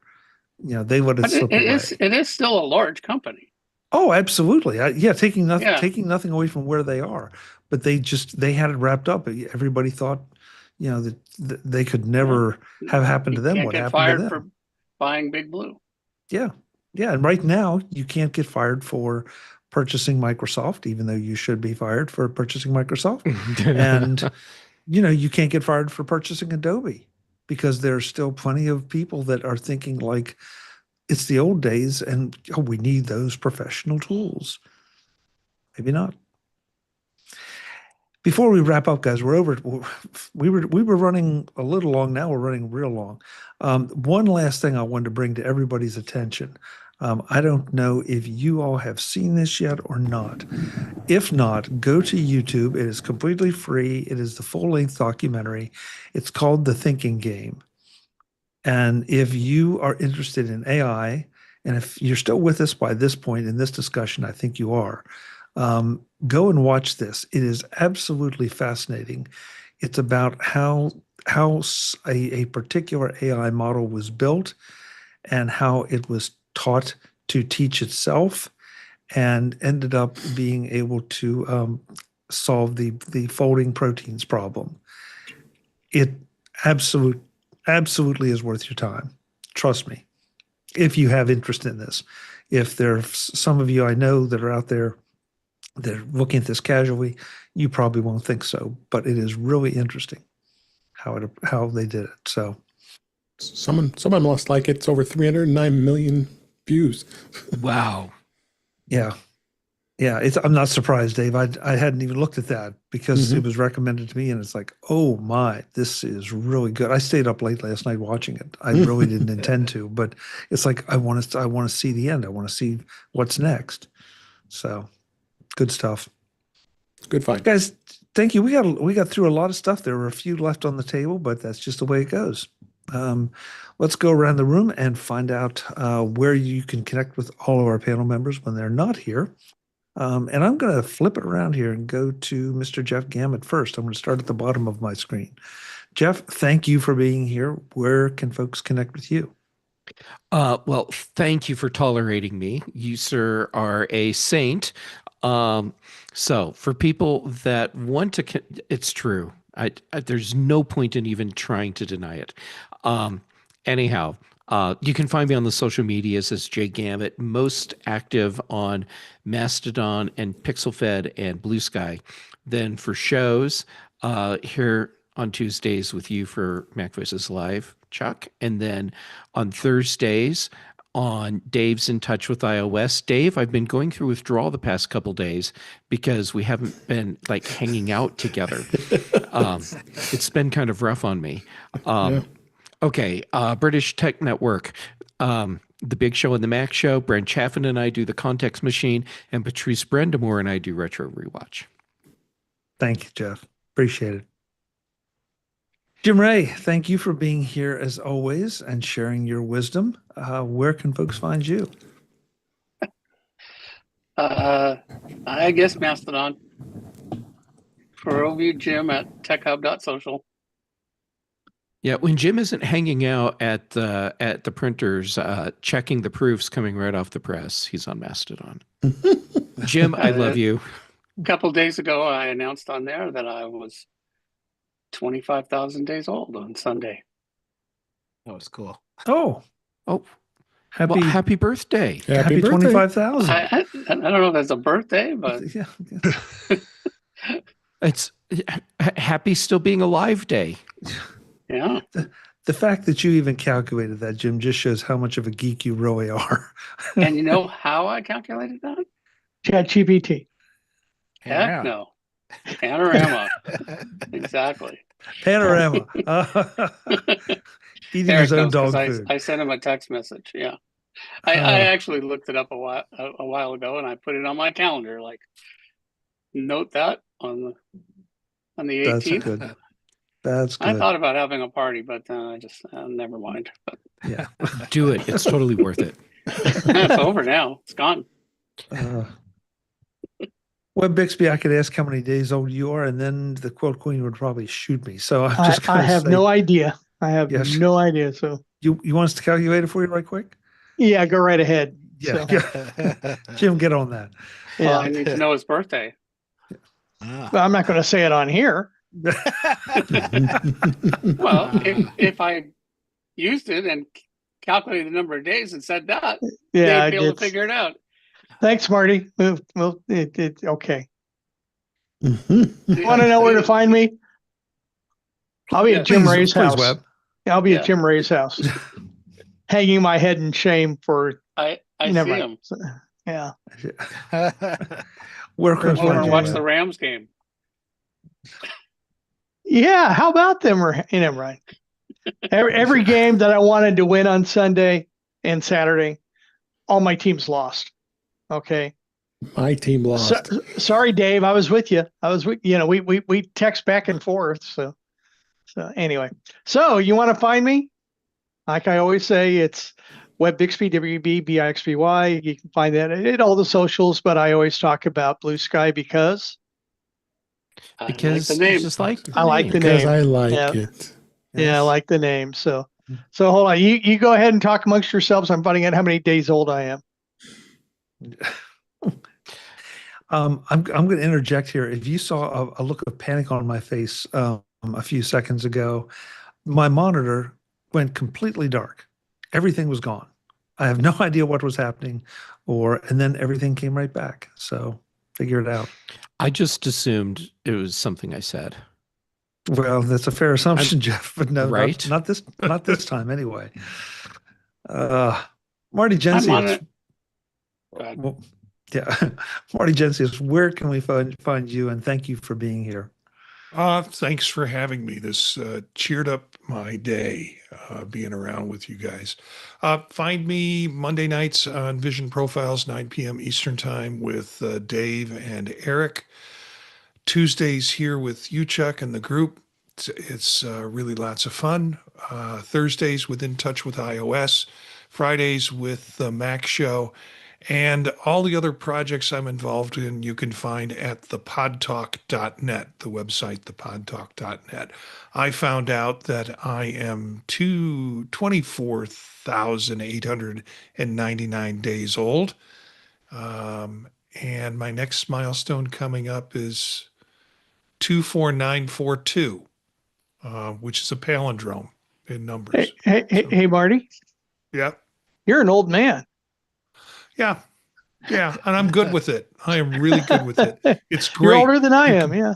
You can tell people what you think and you really don't care. It's just so freeing. Hey, 21,000 is not old. No, I'm 24,000. Still not old. Okay. Yeah. You're 25,000. Now it's a Hey, Jim. competition, Hey, apparently. Hey, Jim, you're old. So there. I am well aware. Oh my gosh. Eric Bolden, how old is your red-bellied woodpecker? Maybe a couple of years. Okay. Old enough for its belly to have turned white. See, I'm just here to make all y'all feel young. That's my job. It's working. Wow. Okay, Eric. He's got his Wow. curl shoes on tonight. I know that was subtle. I like it. I like it. That was Eric. not subtle, Chuck.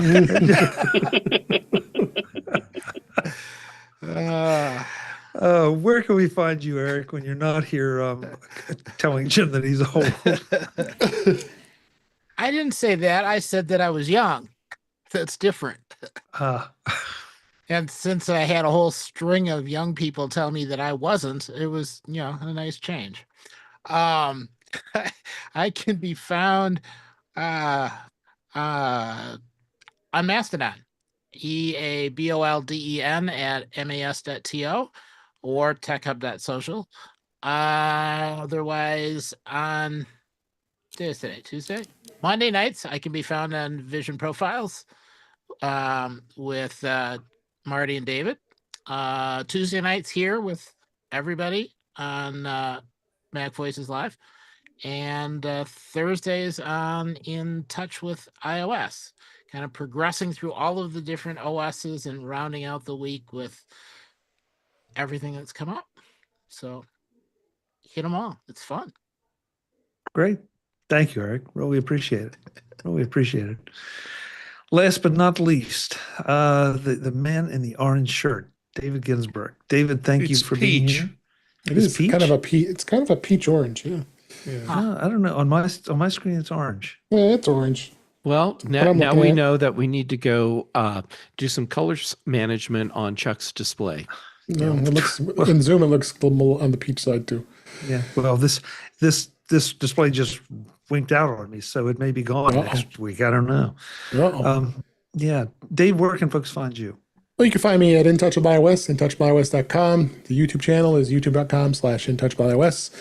I'm on Vision Profiles with Marty and Eric on Monday nights. Here on Tuesdays, the Mac Voices Live. Thursdays, we record the show, 8 p.m. Eastern. And Fridays, I'm on the Mac Show on the British Tech Network. And you can find me on Blue Sky and Mastodon at DaveG65. Thank you, David. Thank Thank you. I want to definitely say thanks to the folks in the chat room. They were throwing comments in, having conversations of their own. It's always great to see everybody there. Barry was there, Cindy was there, Britt was there for a while. Let's see, Mark Fuccio was there for a while. I'm not sure. If I missed anybody, I apologize, because that's always my concern about trying to call people out, is that I leave someone out. This is Mac Voices Live. We do this every Tuesday, 8 p.m. Eastern. We'd love to have you join us on YouTube at youtube.com/MacVoicesTV. We'll do it again next week, and we're going to have at least as much fun as we did this week. Thanks for watching.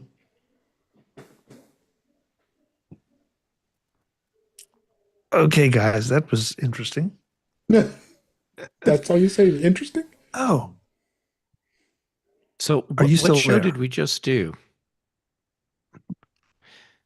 Okay, so my monitor just went nuts again. Uh-oh. Mine There, does that it's all back. the time. So I don't know. I'm going to do a restart. everyone starts sending links to Chuck for expensive monitors. Just I have punch an it. expensive Chuck. monitor. I mean, as long as we're spending his money, let's commit. Thank you. I love this 34-inch I got. It's not expensive.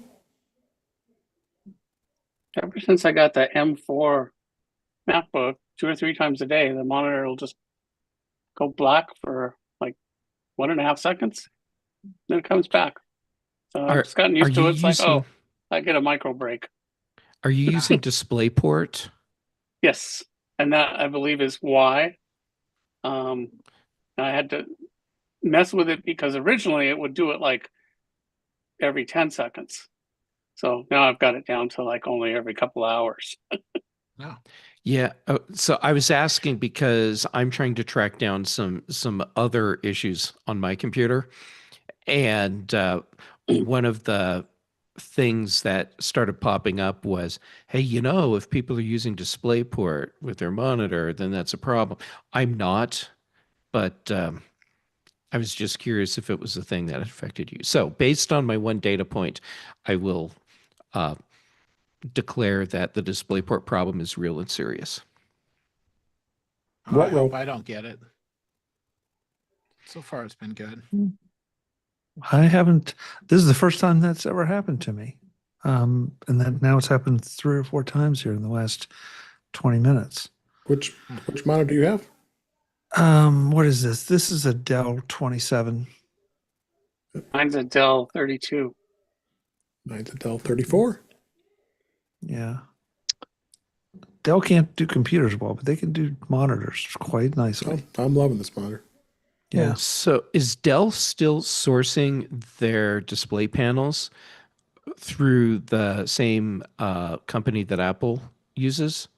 Because for a long time, you could get an Apple display in a Dell plastic frame for a fraction of the cost because it was Dell and not Apple. I thought that was LG.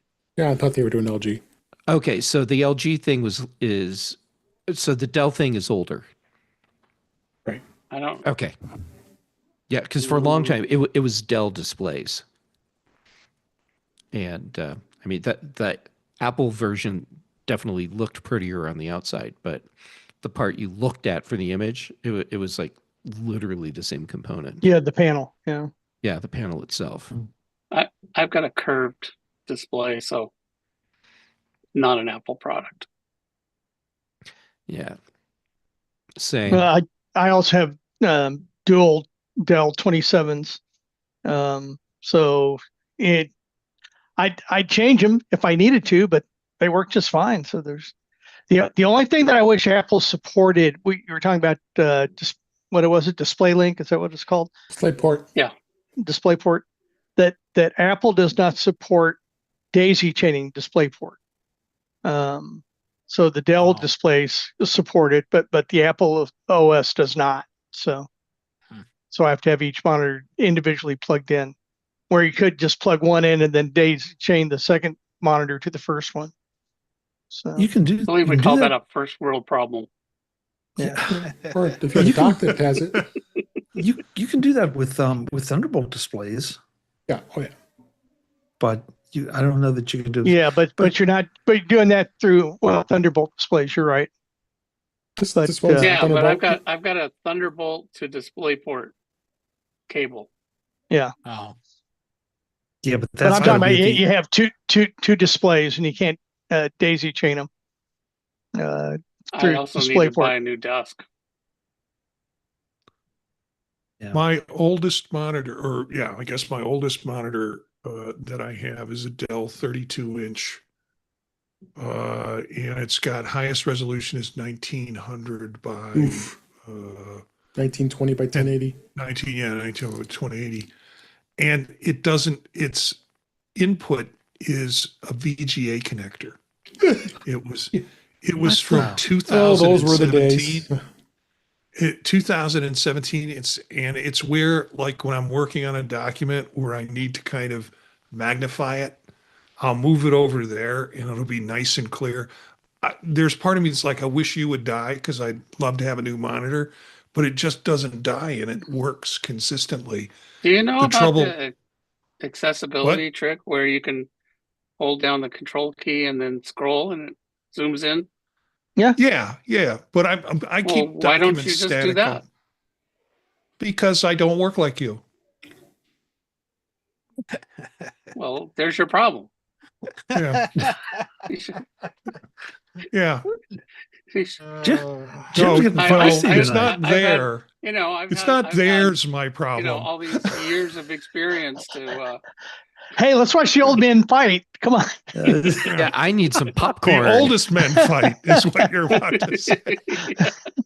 Jeez. Yeah, like I said, it's great getting old. People, you can say stuff you want and not give a shit what people think about it. So for I was supposed to wait till I was old to start that. yeah, well, Well, you are old. well, you were raised Catholic, obviously. no, we've established that he's not old. I still care what Chuck thinks. It's somebody should be recording this. Oh, that's right, we are. We are. The rest of you, So Chuck, at CES, did you watch the fighting robots? Yeah. No, I missed the fighting. Oh man. Because they published fighting robots in immersive video so that you could watch it on the Vision Pro, and I was wondering what it was like in person. So you get, you're like you're standing at the CES booth watching these kind of semi-drunk robots try and find each other. Where was it published? Oh my God. Now I'm picturing, I will frack you up. Shut up, bitch. We have the video from last night somewhere. Yeah, I'm looking. Hang on a second here. Where was it? I don't remember. I didn't see that. Where was it published? Because it was a spatial film app. Oh, that's right. We talked about that. You know what, Eric? When you first said it, I didn't register, but I did not see it. I saw a number of those robots that were running around, but I didn't see the fights. But it is still a little eerie. I mean, even though it all makes sense and I understand it all, it's really eerie to see those things moving around, and you just know there has to be somebody inside, and of course there can't be because there is no inside. They Which make company lousy did boxers. that? It's like they get hit and then they turn to the side and it's like they can't find their opponent anymore. Yeah. Yeah. So, but no, which company actually did have a person inside a costume and say, "This is our robot"? I distinctly remember this, but I can't remember what company. That's it was. National Football League. Wasn't that Elon's company? Yeah. Well, Uh, when they first showed him, yeah, Yeah. that's what I'm thinking of. it was That's actually a guy in it, but they admitted it too. That's not a robot. That's actually an actor. Is what they said. But yeah. So okay, there was, I think recently though, where it was like a tech conference in Iran or something, where they had robots out walking around, and then later on they figured out, oh no, they're people in costumes, but they didn't tell anyone until it got discovered. Marty or Eric, that link is only for Apple Vision Pro. Oh, because you need that to watch it. Or yeah, I guess you need the app. So yeah. Chuck, go It's ahead and not order too yours. late, Chuck. You can get one. There's a nice trial demo period. You can return it afterwards if it doesn't work. No problem. There's Or- got to or- be some. Order off of eBay. You can get like one at a half price and resell it for the same amount. There you go. Always thinking, aren't you, Eric? Yeah. I keep trying. There's one that's on YouTube. You can. But it's not immersive. I don't want to feel like you're I'm getting. there. I don't want to feel like I'm getting hit by a robot. Well, You it's got to go back a about little 10 ways. minutes into it. They're in like a freaking ring. Yeah. So, I like how the one's wearing a vest, like put on its fancy clothes to go in for the fight. It's almost moving like a human. That's the thing, David. I mean, here, look at this. It's almost Look at this flipping. one. The dog. Try that one too.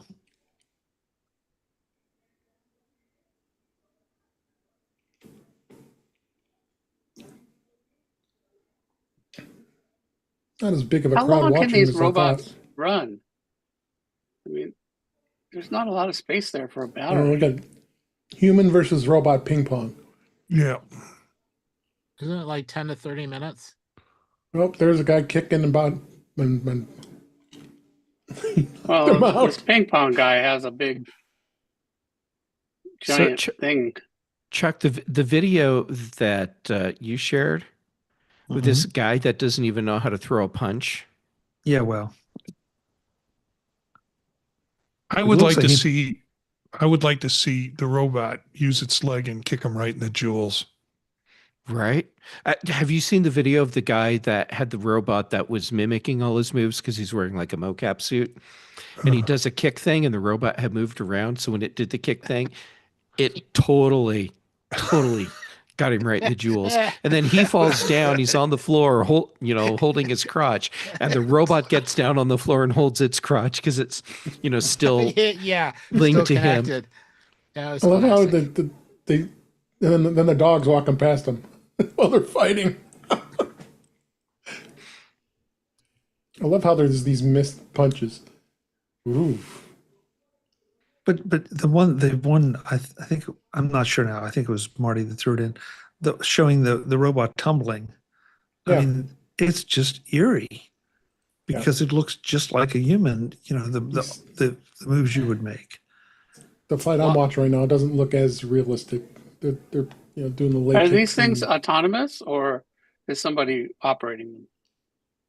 As far as I know, they're autonomous. Yeah, I think that's why they keep missing, because when they get hit, they have to reacquire the opponent. Yeah, but Tesla needed a person to control a robot handing out popcorn.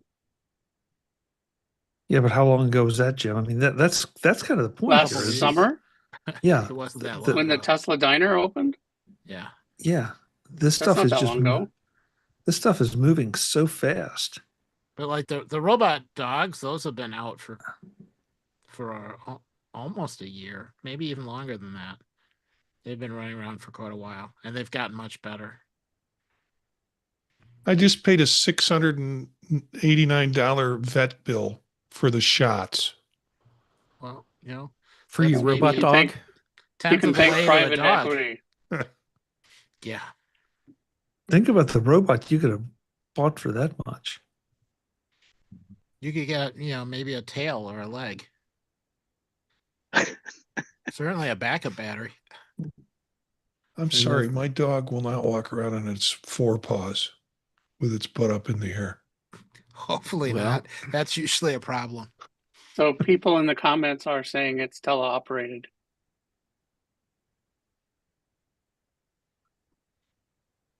You mean like Rock'em Sock'em robots? Which, I mean, it's still pretty impressive. Yeah. And look, you got somebody here trying to sell a freaking 8K XR video on Patreon.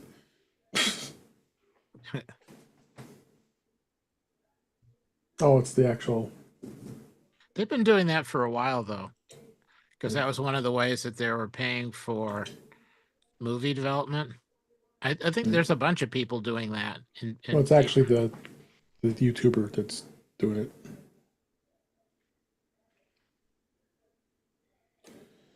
Oh well.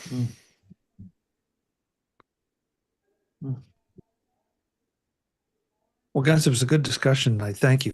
Yeah. I know we didn't. It was a very, very slow Apple News week. Yep. So, but I felt like there was enough other stuff in sort of Apple adjacent. Yep.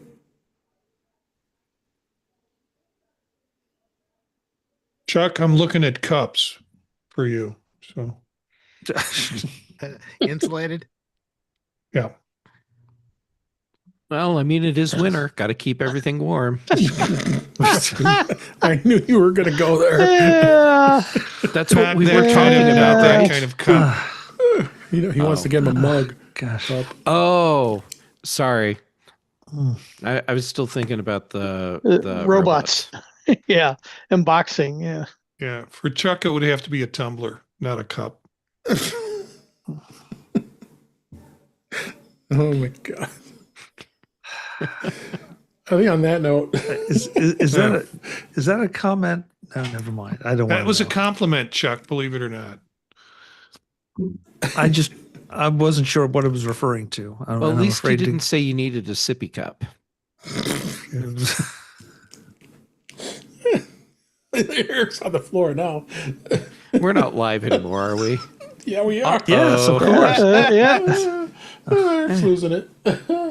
Oh, my eyes.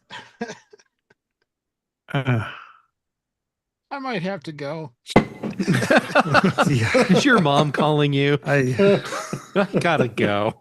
yeah. Gotta go. Time to come in. I'm not sure Street how lights much. turned on. Gotta go. I'm not sure how much further down we can go. Yeah. Oh, hold my beer. Oh. All right, guys. Well, thank you. Thank See you you. next Tuesday. Some Yeah. of you I'll see Thursday. See you next Tuesday. How many days old will you be then? Don't start that again. Oh God. All right. All right. Goodbye, Yeah. everybody. Now I think about it, I may be late next week a little bit. I'll try to get on here, but I got another event so I may be 45 minutes late, but Stop in anytime, Webb. I'm looking for you, Gamut. I'm looking for you. So I know. Yep. Story of my life. Yeah. But See you you know, guys. I'm glad it's you, Webb. yeah, well, Mm. yeah. See, you never turned off the stream. I won't tell you who was. Never mind. Oh, yeah. Well, then I'll hold on. I'm going to say goodnight. Oh, to the good stream. night. There I go. Bye.